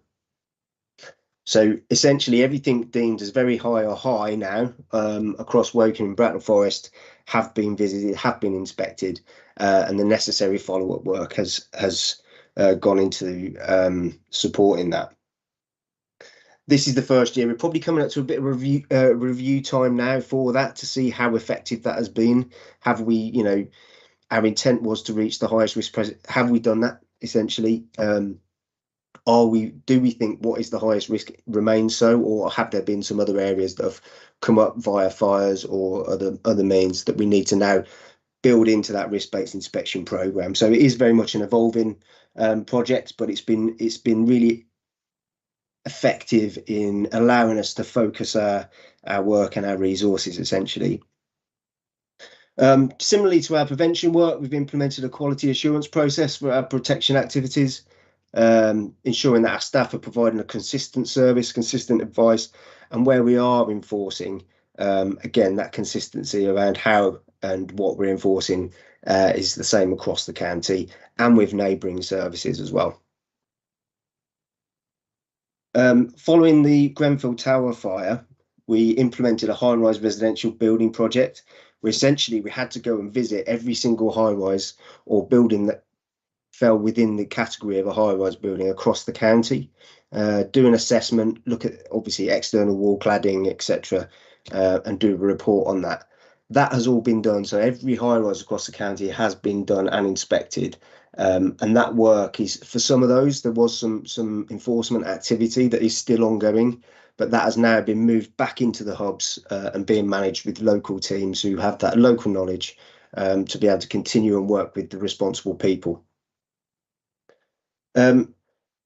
Since the fire safety regulations have come into force, it's a fire safety regulations 2022, but they sort of came into play in around end of January this year. So this is where the responsible people for high-rise buildings, care homes, etc., now have to provide us with some information. So it's their responsibility to come to us and give us floor plans, information on external wall cladding, etc. So we've just implemented a new reporting tool to make that as easy as possible for us to be able to receive that information. And that's now live on our website with some really useful and helpful guidance for people to be able to do that. And we're starting to see some really good returns coming in for that. We've also completed 120 planning consultations for Woking Borough Council as well, for new build properties or amendments to or change of use, etc.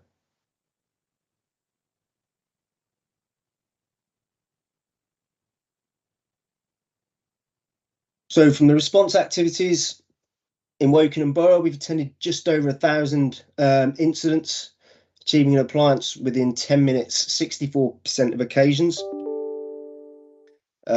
We've got 18 new apprentices join the service. It was a pilot. It was the first time we'd taken apprentices on last year. It's seemed really successful so far. And we've just taken on another 24 that are currently at the Fire Service College in Morton-in-the-Marsh, receiving their initial training. We've created a community garden space at Wokingham Fire Station, just around the back there. Some of you may have seen it. We've worked with Wokingham in Bloom.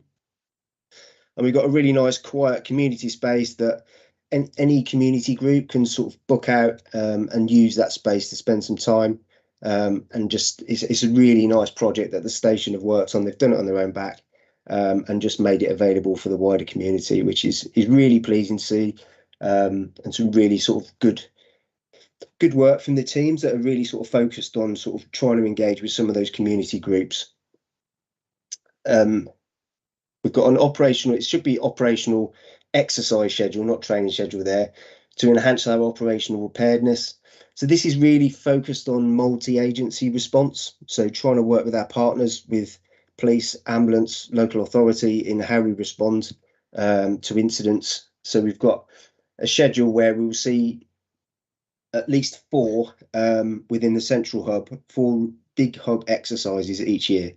And then with debriefs and operational learning to be captured from that.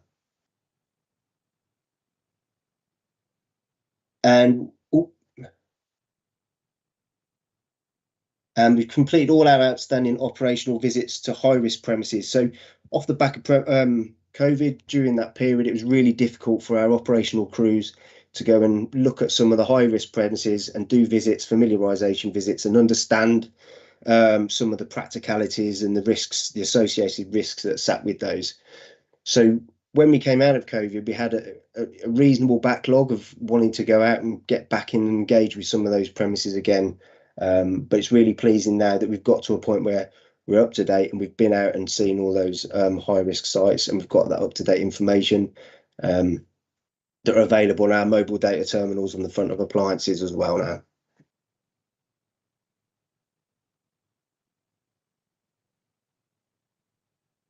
So in terms of our financial position, we are in a point where we do need to be making some savings across the service, but they're done in a fairly measured way. We're not reducing our workforce in terms of our operational capability. So I think these slides are in here really is just to provide that assurance to yourselves that the number of fire engines that we're maintaining and the response activity is still going to be there for the residents and the communities. We're not making any cutbacks or reductions in operational frontline capability.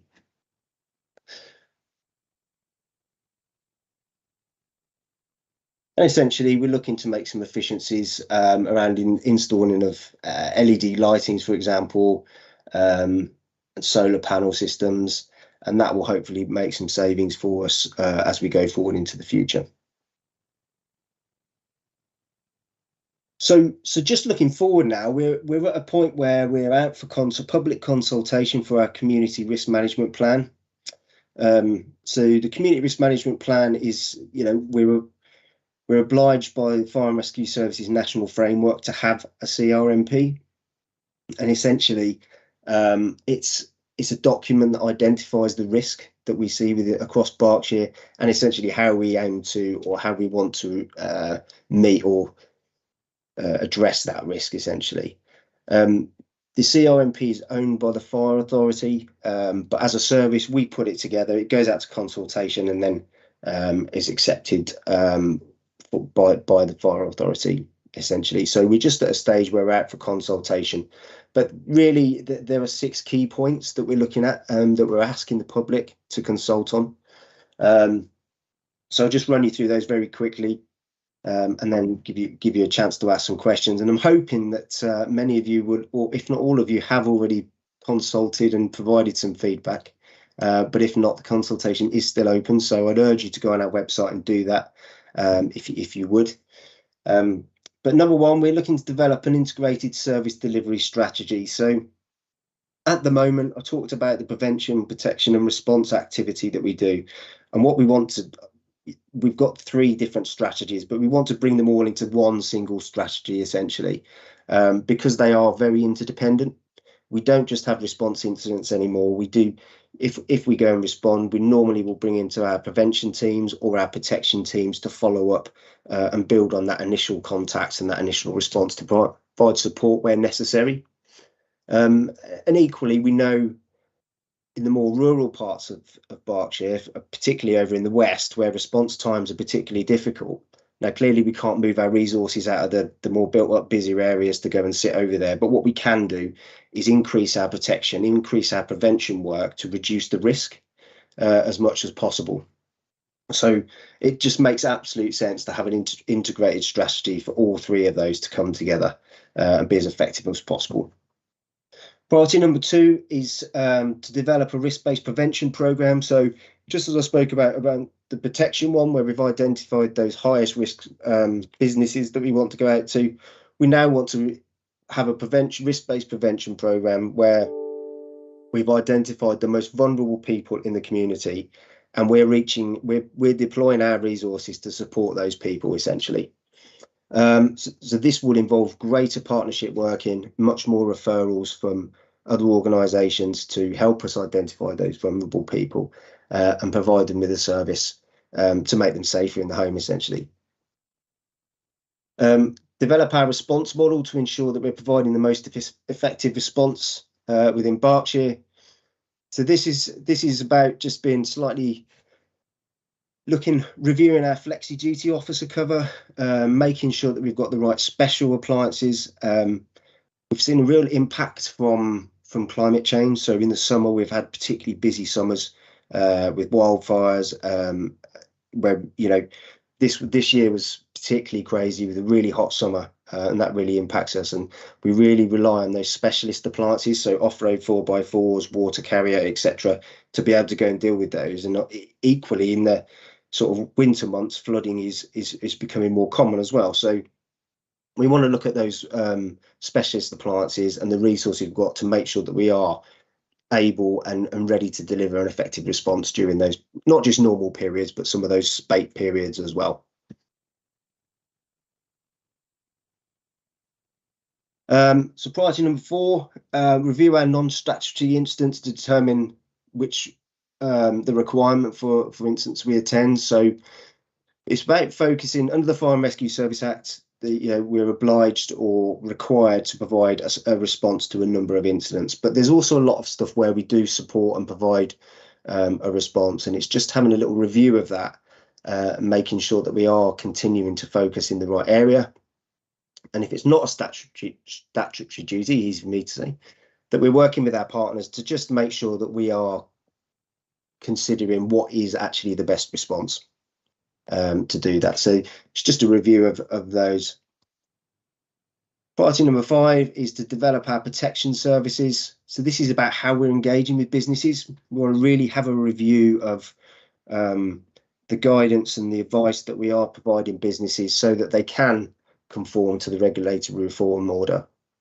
We've just started in Wokingham business safety online events run out of Wokingham Station. So the protection team in Wokingham, local businesses can sign up on our website and attend these events and post any sort of questions or areas that the topics around business safety they want to discuss, and our protection officers will engage and hopefully, if they've got them prior to that, they'll be ready to give them the information they want and just support them around those protection elements.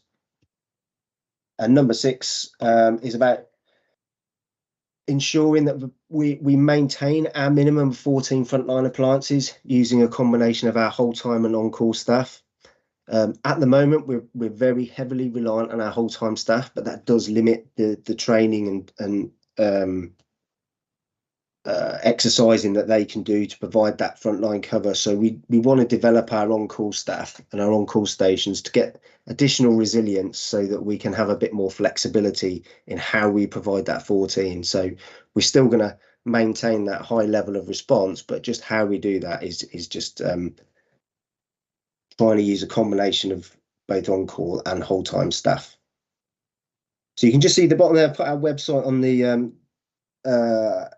that bottom of that slide. So anyone who hasn't gone on to consult on the CRMP, I would urge you to do that. We're just really interested in getting as much feedback as possible really on those priorities and understanding what that means to different people within the community. And that closes, I believe, at the end of March. And I think that brings me to that final slide. So I'll just stop sharing there and invite any questions that you may have. Dave, thank you very much indeed. I'm sure there's quite a lot of questions. I've got some as well. Sure. With the indulgence of the committee, I'm going to turn to Morag first, as their representative on the Fire and Rescue Committee. If I can just say thank you, Dave. We've not met before, but I'm one of the 4 representatives on the Fire Authority.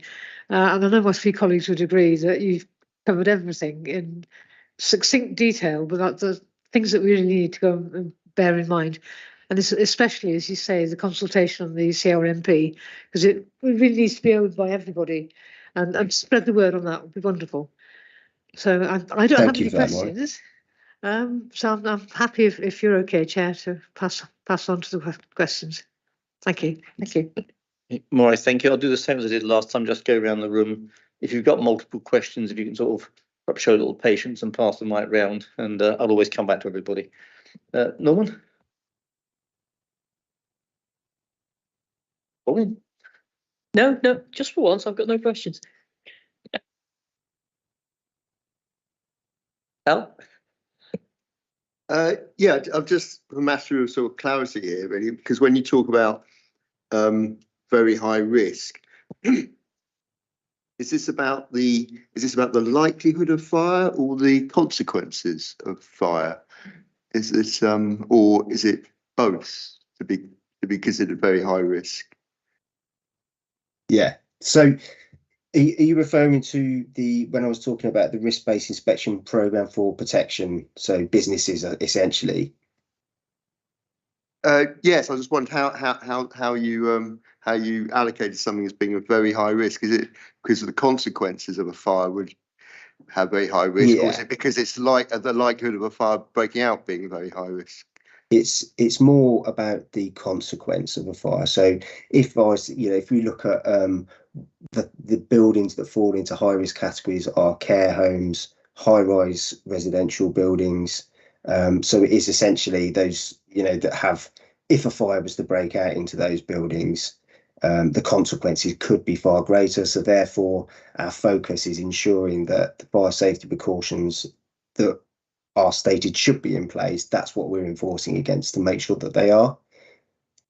Right. Okay. Thanks. And could I just ask about AWE Burfield, and as part of Wokeham's in the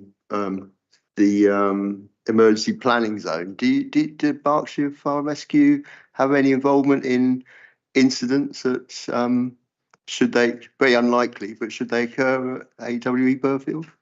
Yes, in short, we do. I was at a meeting there probably about 2 weeks ago, actually. So we work quite closely with AWE in terms of, obviously they have an on-site fire service. So we have previously had a shared training provision and various bits and pieces. But in terms of operational response, yes, we do. We would respond to AWE. Their on-site service is actually quite small and probably just for immediate small incidents that they could deal with.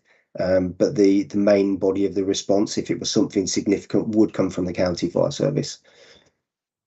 Okay, thank you very much. Beth? No question, but just a comment. Is it possible for the link to the reporting website to be emailed to all members? With the best will in the world, none of us are really going to type all of that out from a piece of paper. Yeah, that's no problem at all. It is just on the front of our website. If you go into the Royal Berkshire Fire and Rescue website, but it's not a problem. I can share that around as well. Shirley? Thank you for the presentation. That was very interesting. A couple of things.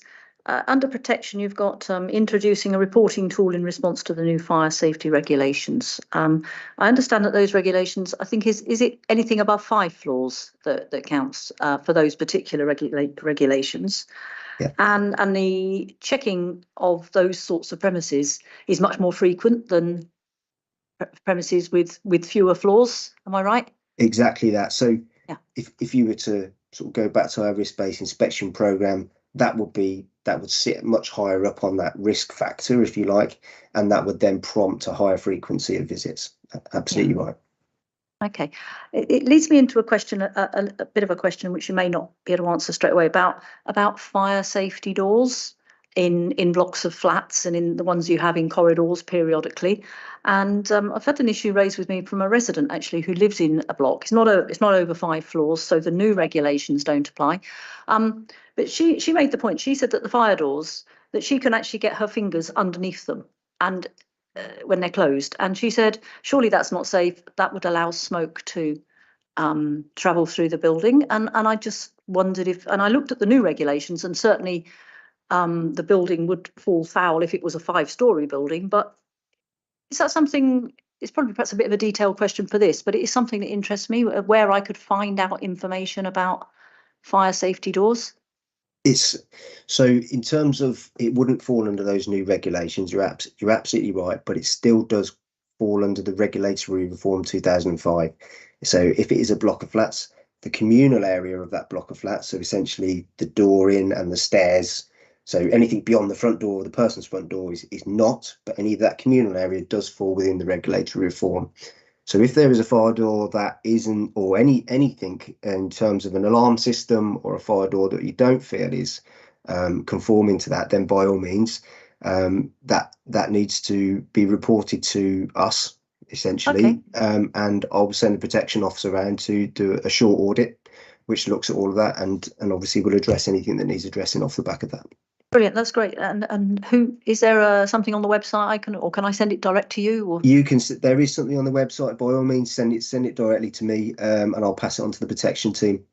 Brilliant, No that's really helpful. Thank you. And I've just got one other question as well.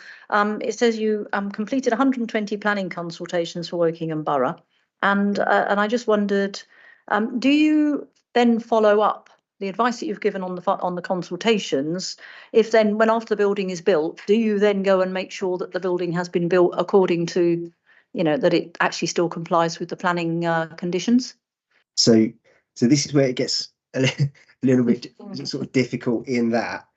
Yes, in the sense as, so when we do the planning consultation, we will provide guidance as to what we would enforce against, if that makes sense. So if we said, if you did that, if we were to come around and do an audit at a later date, then it would fall foul potentially. So you would expect that person to not do that due consideration to the potential prosecution, essentially, of what it could be, depending on how it fell foul. So it's not a case that we go back as soon as it's built, but it would then get fed potentially on the type of building. It would feature on our risk-based inspection program and would most likely be subject to an audit at some stage. Now, if that guidance and advice wasn't adhered to and it did fall foul of the regulatory reform, then it would get dealt with at that point. So it probably does feel a bit long-winded way, but there is probably, the expectation is on that responsible person to take that guidance and advice and comply at that point, otherwise fall foul at a later date, if that makes sense. Yeah. Thank you very much. Chris? Just on the web page, anybody that's had this email to them, that link works from the documents in the. So you don't need it sent again. You've already got it. Document you were emailed. You had an email invitation with documents from Callum, and this document's in there. This link works from document.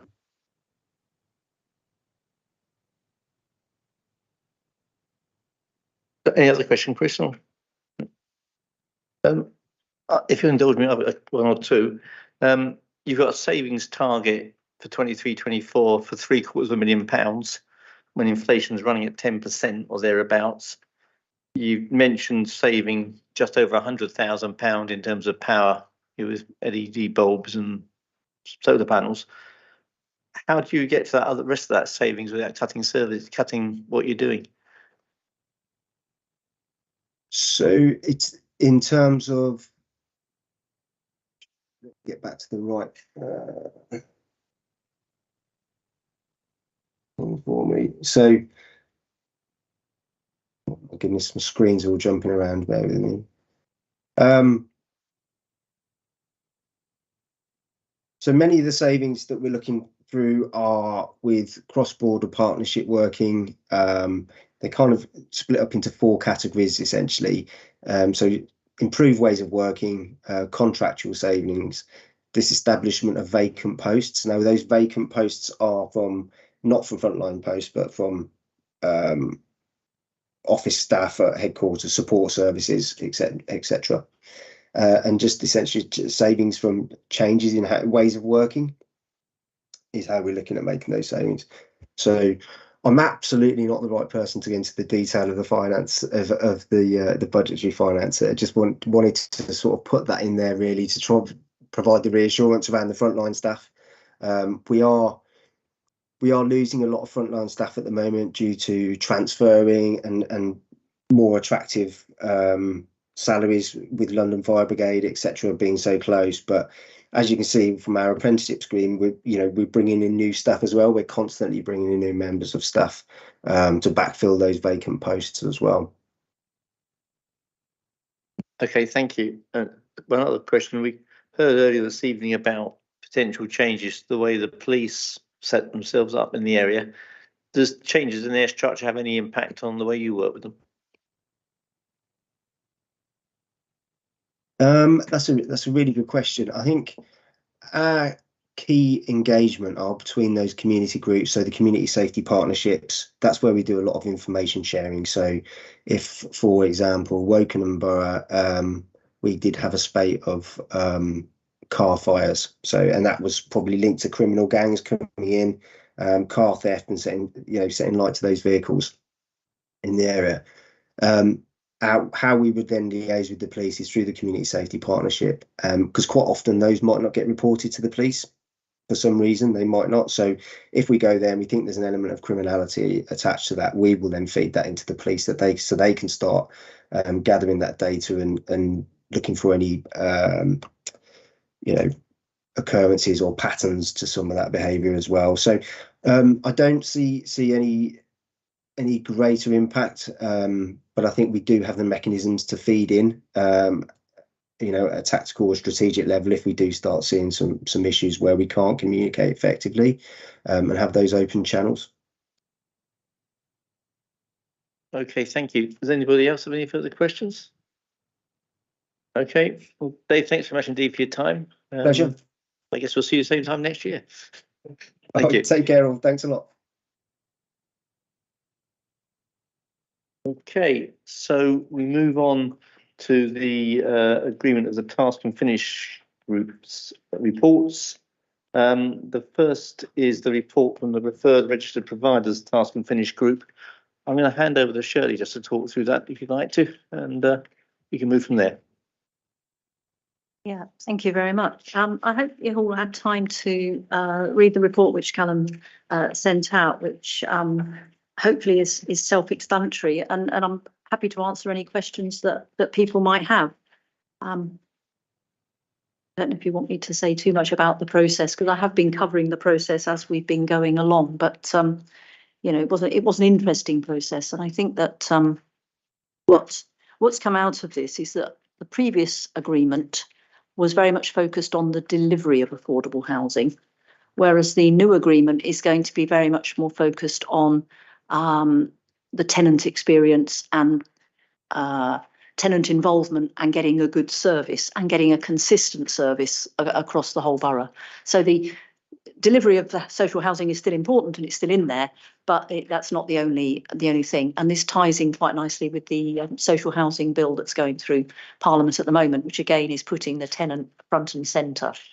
And it was quite interesting in some of the meetings that we had, or I sat in on the interviews rather with the preferred providers, and the variation in their ideas of tenant involvement was quite vast. I mean, some were saying, "Oh yes, well we've got one tenant on our board, and our board meets every 6 months." And then there were others who said, yes, in some of our larger estates, we've actually got a tenants forum and they meet quarterly and so on and so forth. But none of them had anything like our TLIP group, with involved tenants who are out there on the ground, and those tenants, the level of scrutiny that those tenants then use to scrutinise the council, none of them had anything like that at all. So there's a way to go with this, but it's in the partnership agreement, there is going to be a measurable target on tenant involvement. So I think that's a real breakthrough, and I think a lot more communication between council and the preferred providers and the tenants. And what we're hoping as well is to get, at the moment, the data we get from them is they all collect data in different ways and they all measure on different things and they skew it so that their figures look better than they actually are, of course. So what we're actually going to say is we want them all to provide us information in the same format as well, which I think is going to be really, really useful and helpful to us to see how they perform against each other and how they compare with our HRA tenants. So that's basically where we're at with this, I think. I don't know if Callum's obviously been involved with all the meetings and organising all the people. So thank you for that, Callum. And is there anything you feel like I've missed out on that summary? No, I think that was very good. Just to very, very brief background on the process from here. So if this is agreed tonight, then it will go to the March executive.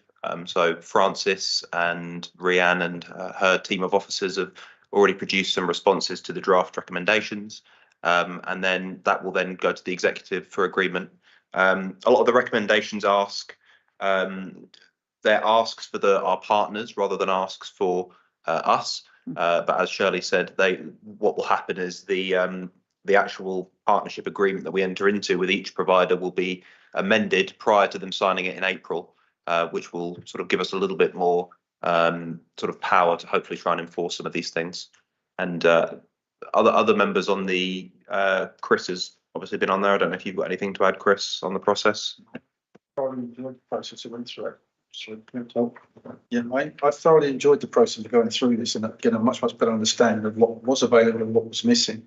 And we did come up with, between us as a group, come up with a lot of good suggestions, which from ourselves and from the officers.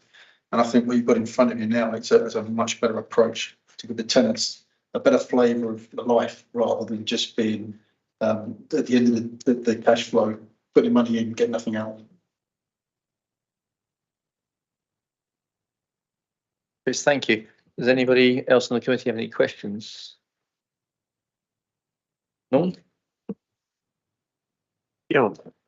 How have the providers been involved so far? Have they been involved in this process? Because clearly we're going to ask them to undertake things. So it's, how they react, I suppose, is key. They haven't been involved directly with the Task and Finish group, only insofar as we asked if we could do a mini survey to all tenants, and some of them were very good, and they actually agreed to send it out through their channels. The main involvement that I had, which I then fed back to the group, was sitting in on the interviews, and they were quite extensive. So there were a range of interview questions which were looked at by the panel, by the Task and Finish group ahead of the thing. So we had an influence on the questions that were asked. And some of those questions they had to prepare. They were given in advance and they prepared in advance. And then other questions were sprung on them. And they were much meatier questions than had been asked before. We saw a copy of the original questions and thought we really need to make these a bit meatier, and which we did. And I think that the level of questioning slightly wrong-footed some of the providers. I think they were not expecting quite such a level of scrutiny.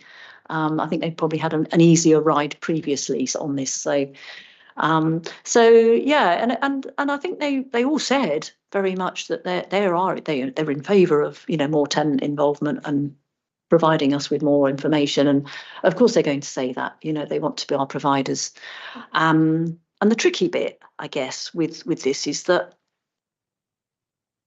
we haven't got as much power as we would like over these people, these organisations, and if we push them too far, they could just say, well, we won't be a provider, but that's not going to stop them still getting their hands on affordable housing in the borough. So we tread a bit of a delicate line. I mean, some of the things I'd have liked to have been a bit more forceful with, but officers said, no, there are things that we can't do, because we don't want them to still get hold of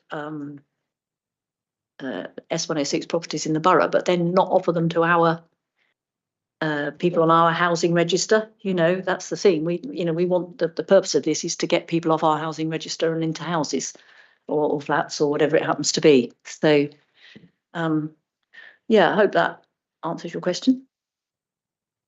It does. So the sort of questions and answers that went through, are they going to form part of the agreement? Yes. Yeah. So these.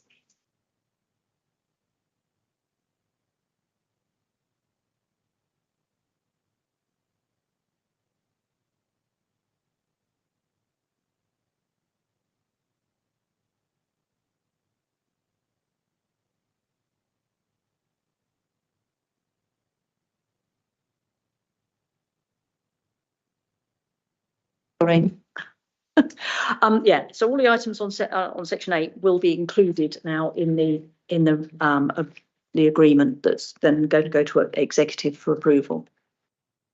So these form the main guts of what commitment you were seeking from them then? Yes. Yeah. Okay. Yeah, indeed. Okay, thank you. It just comes back to something you're saying about us having limited power. How effective is the ombudsman? Because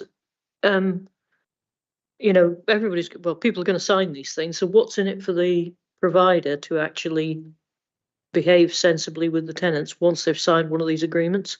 And what teeth has the ombudsman got, or is there any other teeth we've got? Interestingly, yeah, what's going to happen? I mean, the ombudsman is going.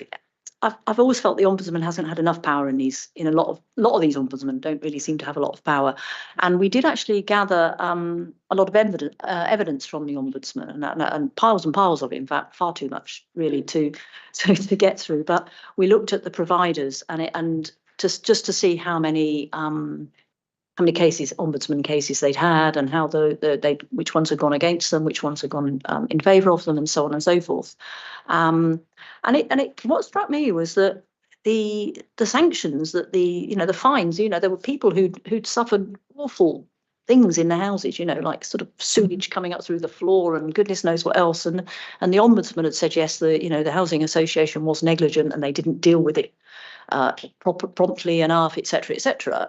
And then they awarded compensation of about £1,000, and I'm thinking that's nowhere near enough for the level of discomfort that those residents would have had. But the new bill is giving a lot more power to the office of the social housing regulator, and that I think is where the power will lie, and I think they will have a lot more influence now on these, a lot more power to make them do things. And at TLIP we had a presentation from the office of the social regulator, which was a really, really interesting presentation, and their powers are really being beefed up. So I think that that's good. That's very good news. Does anybody else have any further questions? Okay, well, Shirley, thank you. That was and thank you on behalf of the Task and Finish Group, or to the Task and Finish Group who did that on behalf of the committee. It looks a great piece of work. I think the recommendation before us is that we now agree this report goes through to the exec. So can I have a proposal for that? Chris, thank you. The seconder. Pauline, thank you. Everybody in favour? Thank you very much indeed. The second report from the Task and Finish Group is that we're considering the local cycling, walking and infrastructure plan. Al, can I ask you to pick up on that and what happens next? Okay. Yes. We met twice. We were provided with a lot of very detailed information from Rob Curtis, which was very interesting about how they scored the schemes, and going down to all the comments that come in. Far too much detail, really, than we could actually include into our report. But I think it gave us all a good insight into how WSP and the council officers come up with their the LC whip.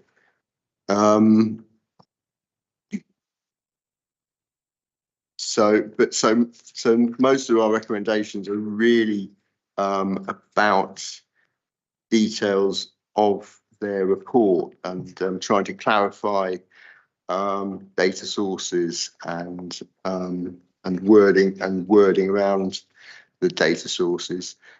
I mean, the individual schemes that are listed in there are really for another day, for when they're actually going to be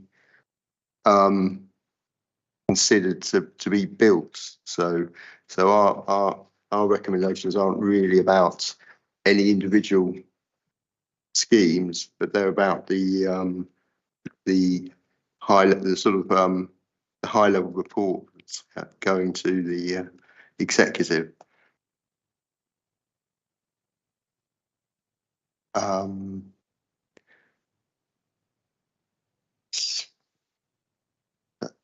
That's about it, really. I'm sorry, I've been Callum has found something in the constitution where I can present this at the executive. Is that's right? I didn't quite understand what it is, but it's something. Yeah, I'll explain briefly. It's for both Shirley and yourself. So there's common sort of practice for the chair of the particular scrutiny committee, which is carried out each task and finish group, to be invited to the executive just to briefly present their report, and the chair normally delegates that to the chair of the task and finish group. So yeah, so it would it's an invitation for yourself and for Shirley for the March executive just to briefly present your report and findings to the executive prior to them debating it and voting on it. Are there any questions? Pauline?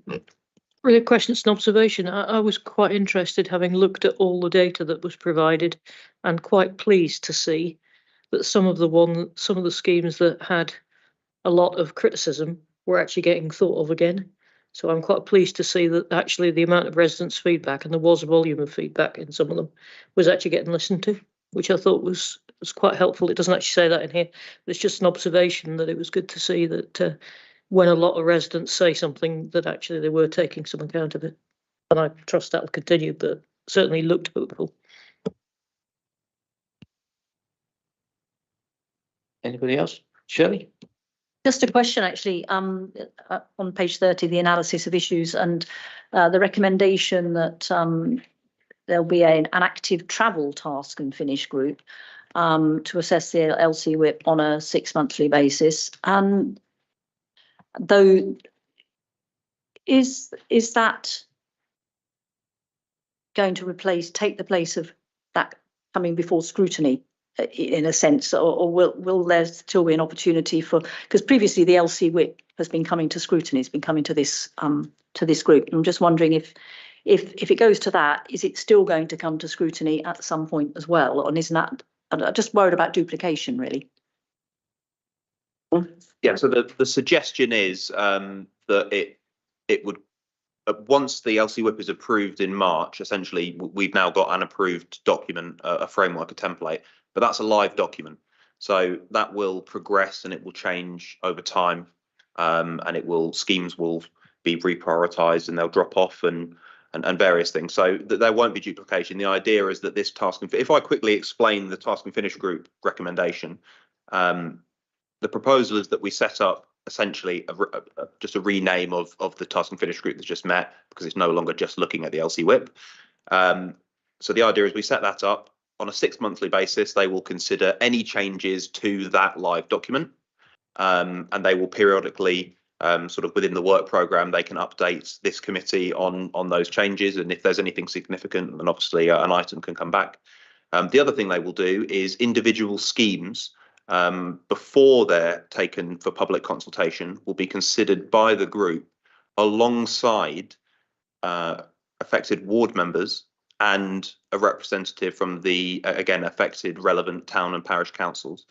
So they will consider that scheme and feed back into it prior to it going to public consultation. So that's the idea. Great, thank you for that explanation. Yeah, that. I'm out of question, and obviously new to the ways of the working as a council, wondrous that they are. This doesn't sound like a task and finish group, because I don't see where the finish bit is. Yes, it's I suppose one of the ambiguities of how we phrase things. There isn't really a finish. I agree, but scrutiny, to my knowledge, can't really set up. There's nothing in the constitution to set up something called a working group. So we can set up a task and finish group, and it can sort of just be perpetually there until it's no longer needed. It could be run as a working. The group actually did have this discussion. Could it be run as a working group, which was instead of organised by scrutiny and by governance, so myself and Democratic Services, it could be just run by the highways team.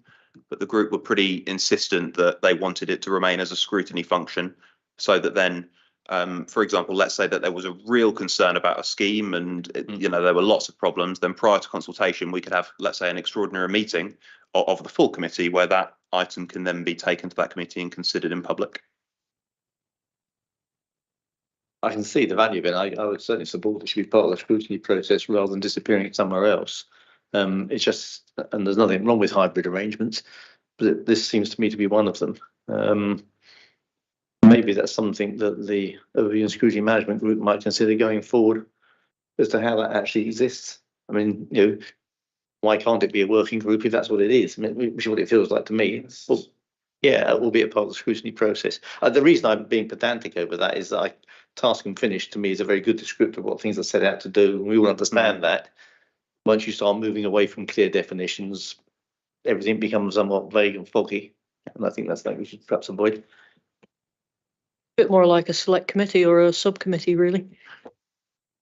Subcommittee is quite a good idea, actually. Can we pass that across to whoever it is who needs to make that decision? I've passed it across. Yep. Okay, so with that added thought, are we happy as a group that we pass this across to the exec with a recommendation attached to it? Someone wants to propose it? Al? Seconder? Pauline? Thank you. Can I just check the comment that you made earlier, Pauline, about pleased to see that schemes have been and looked at.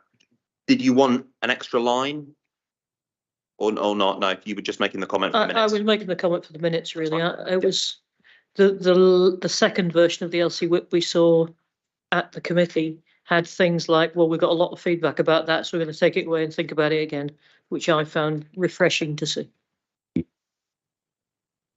Just to clarify, David, that I'm assuming members are happy that you voted for both the report and for the formation of the new task and finish group. Yeah. Or subgroup as it was. Yes. Okay, so we move on to the next item, which is the work plan going forward. Unless I've missed anything on the agenda, I don't think I have. No. Okay. Does everybody have a copy of that? So we have the is that right? The next meeting is 22nd of May. It is. Good Lord. Okay. So we have on there 4 items, which is, well, 3 items putting aside the work programme, which is a flood risk management update, drug and alcohol misuse strategy, directorate priorities. And I think we've just added earlier the consultation or our response to the consultation on the police area reorganisation. Is everybody happy with that, or is there anything else we should be adding to it as a priority without creating a 5-hour meeting? No. Okay. So with that addition, yep, we seem to have that. Can I ask a question about yeah, the May meeting? And this is a sort of a bit of a personal thing, really. A flood risk management update. Boniface comes along and does that, or he doesn't come along. He does it on Teams, and I find it quite difficult to hear him when he speaks on Teams. He's quite heavily accented and very quietly spoken, and I don't know whether it's possible for him to be here in person. Whether that might make it a bit easier. I don't know. I don't know where he lives and whether that would be an inconvenience or not. But even with my hearing aids in, I just find the pitch of his voice quite difficult, and I don't know whether others have had that experience. I think probably nobody else I don't know whether others in the room have had the Boniface on Teams speaking. I feel a bit awkward about mentioning it, but you do want to hear what he says. Yeah, I'm happy to ask. I'm not sure where he lives, but I'm happy to ask.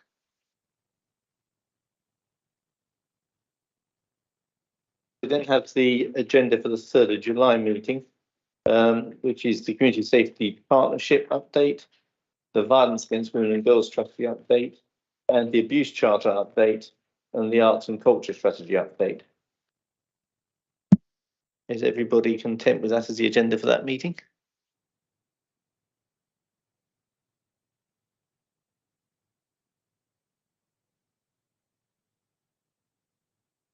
Yeah, I have spoken with Narinda on that point, but it's easier for her workload wise to take it all to one meeting rather than have her come 5 meetings in a row. So officers tend to prefer if we can sort of clump items together, especially when there's obvious crossover between some of those. But both of these meetings are obviously draft at this stage, because there will be a new committee in May. They might want to do different things potentially. But at least this just gives me a bit of framework as to, and I can tee up a few officers to ask about, you know, what's possible and what's not. Just whilst I remember, Chair, just going back on the directorate priorities, are members happy with the similar approach that we've had this year, where each director, so Graham and Simon, will just produce a document with sort of their top list of big ticket items that are going through either executive and council, and then they'll come alongside the relevant exec member just to sort of walk through that, and then that will just help inform the committee's work programme. Yeah. Okay. And the only other thing that's missing from the July meeting, which I think that we'll probably put to the September meeting, is the committee's previous request to look at all of our earmarked reserves that Graham committed to do. So he said summer, but I still think September is probably, I think it's early September. So I think that will be an appropriate time to look at that. So I'll speak with Graham and try and get that scheduled for the meeting after the July one. Is that getting perilously close to the sort of budget meetings, or does that make it more relevant? So so the budget one will start mid to late October. So just trying to think, and I'm interested in the committee's views on this. Do we want that information well ahead of the budget process, or does it dovetail just nicely as an introduction to it? Yes, I agree. I mean, if he can't answer the question on earmarked reserves within a week, there's something badly wrong. So I don't think September's acceptable. I would say May would be more reasonable. It shouldn't be that difficult, because he should know what the answer is now, and I'm sure he does. So I don't really see why we wait to September. Just any other views on that?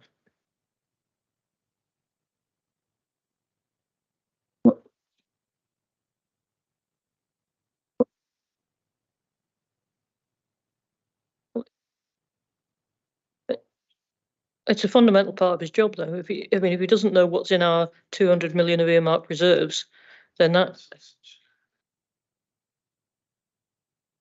well, he must know that. Otherwise, he's not doing his job properly. And I'm sure he does know.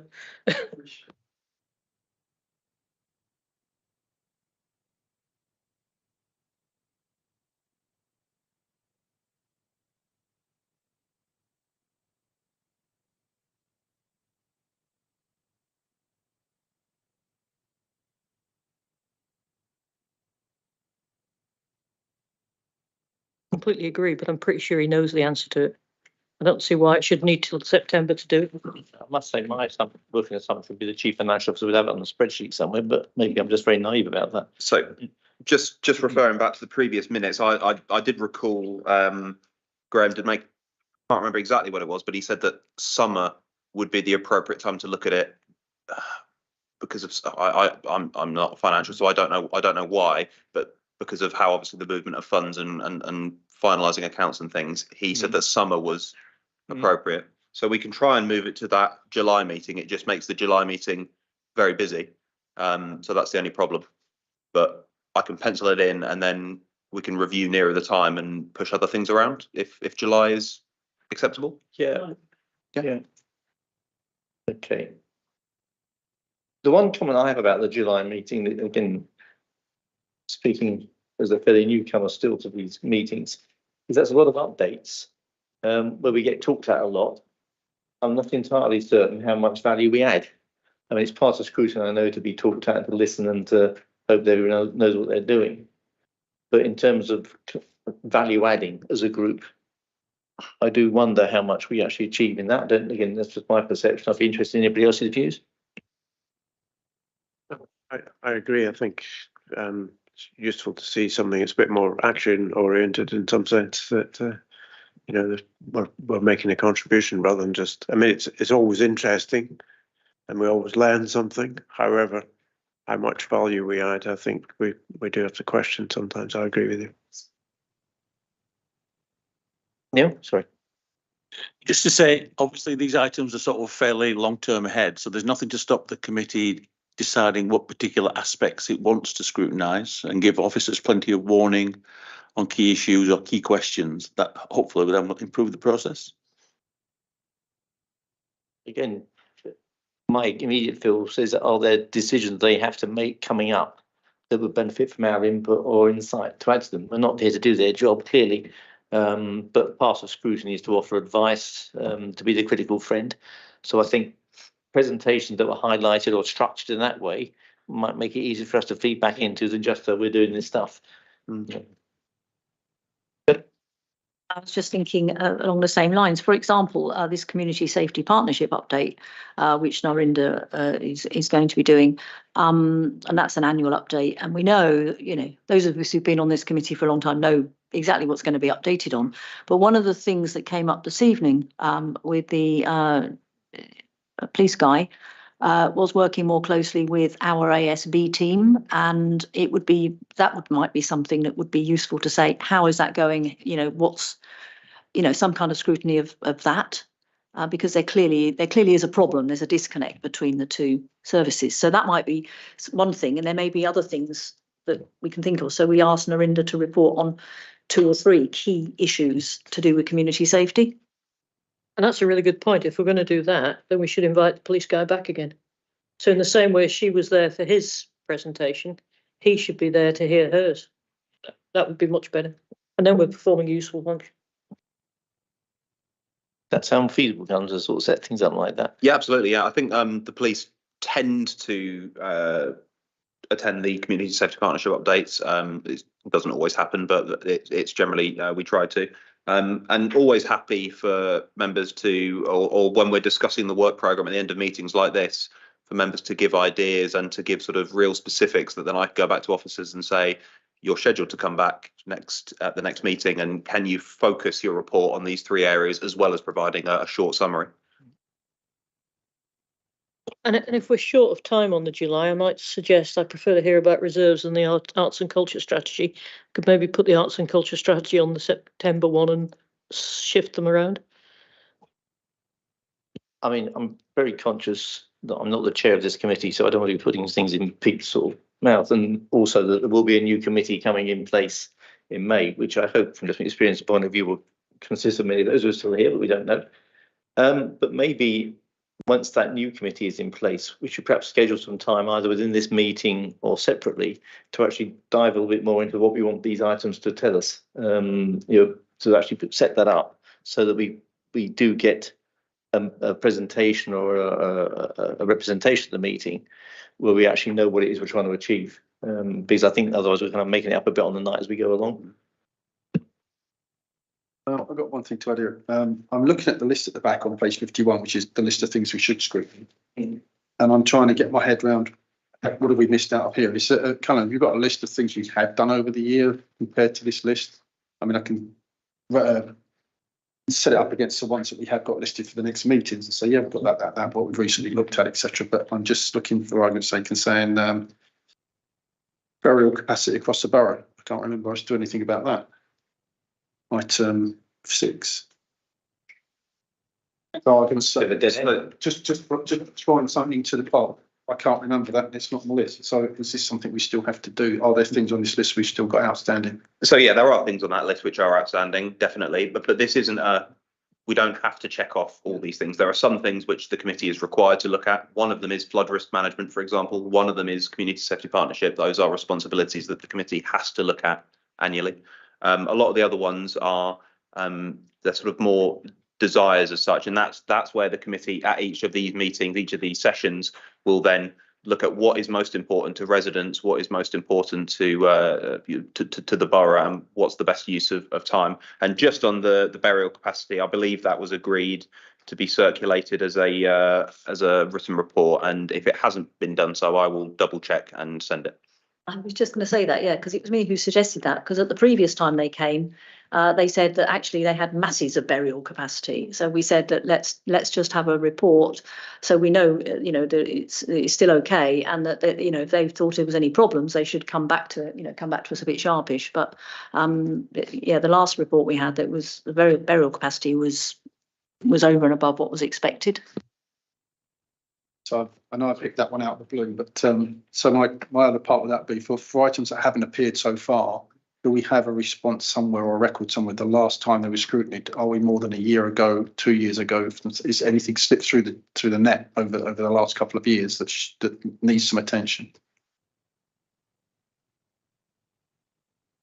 So I think obviously that's a good point. Those on the management committee, we have an action tracker report which sets out everything that goes to each meeting, so you can see through the year what items have been considered, what decision was taken, and then whether the action's been completed. And all the committees are going to start doing that from the new municipal year, so that should help with that process. But you're right, if there are things that haven't been covered, Callum and I can check and just make sure that that's obviously, as we say, it's a movable feast. New items come along, other items get put back, so it's just keeping an eye on that situation, and the action tracker will help with that. I think it's particularly relevant for the ones that we have to form a report to. I think probably if you break that list into things that we must do and things that we might like to do, that would help.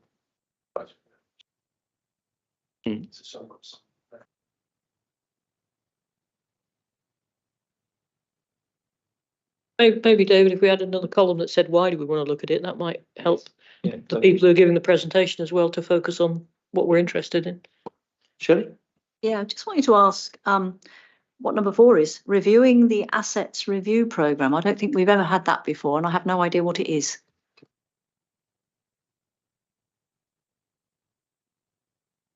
You and me both, Shelley. I will ask.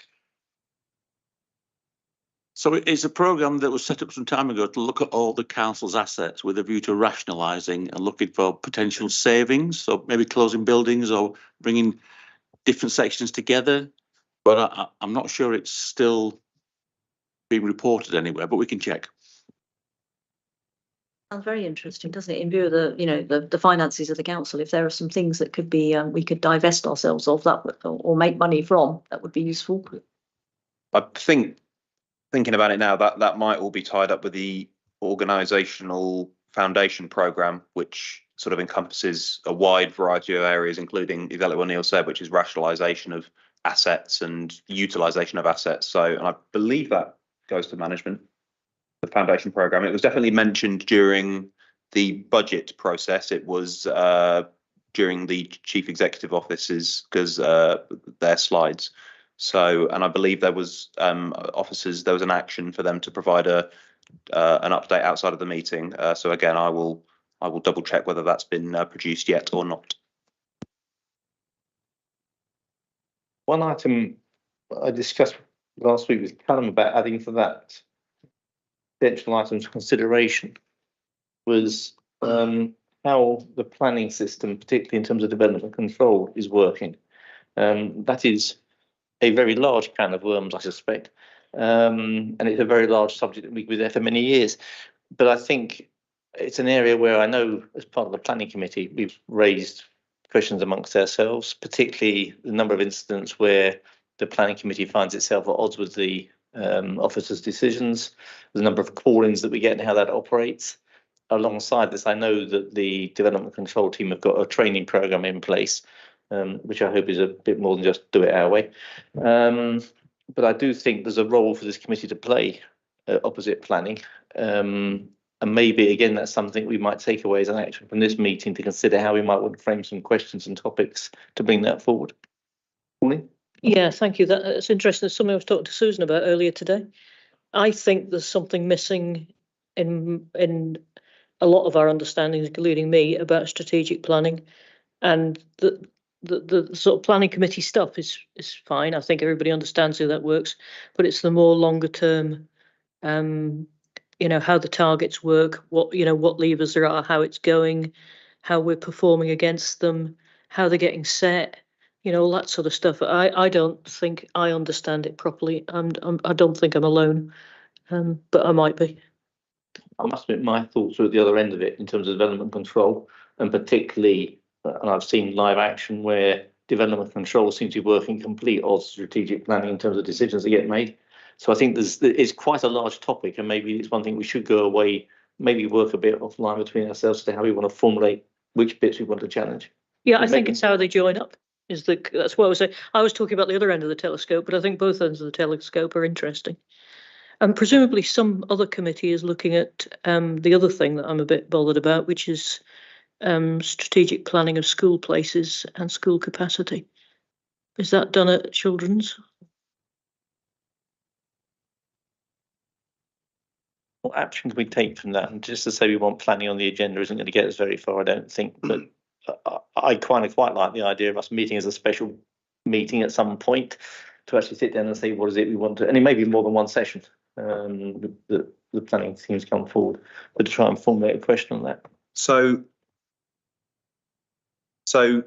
there's an opportunity perhaps to discuss that at the Overview and Scrutiny Management Committee in a week's time as well, to sort of float that idea, because that's, you know, it's ultimately them who will decide each Scrutiny Committee's work programme. So you could float that idea and see if any other members of that committee have got any ideas. And yeah, absolutely, I'm happy to organise in the next municipal year just even a Teams meeting, just something to get members involved and to see what would you actually like to scrutinise, so I can then go to whether that's development control or strategic planning and say, you know, these are the areas and can you produce a paper for scrutiny by a certain date.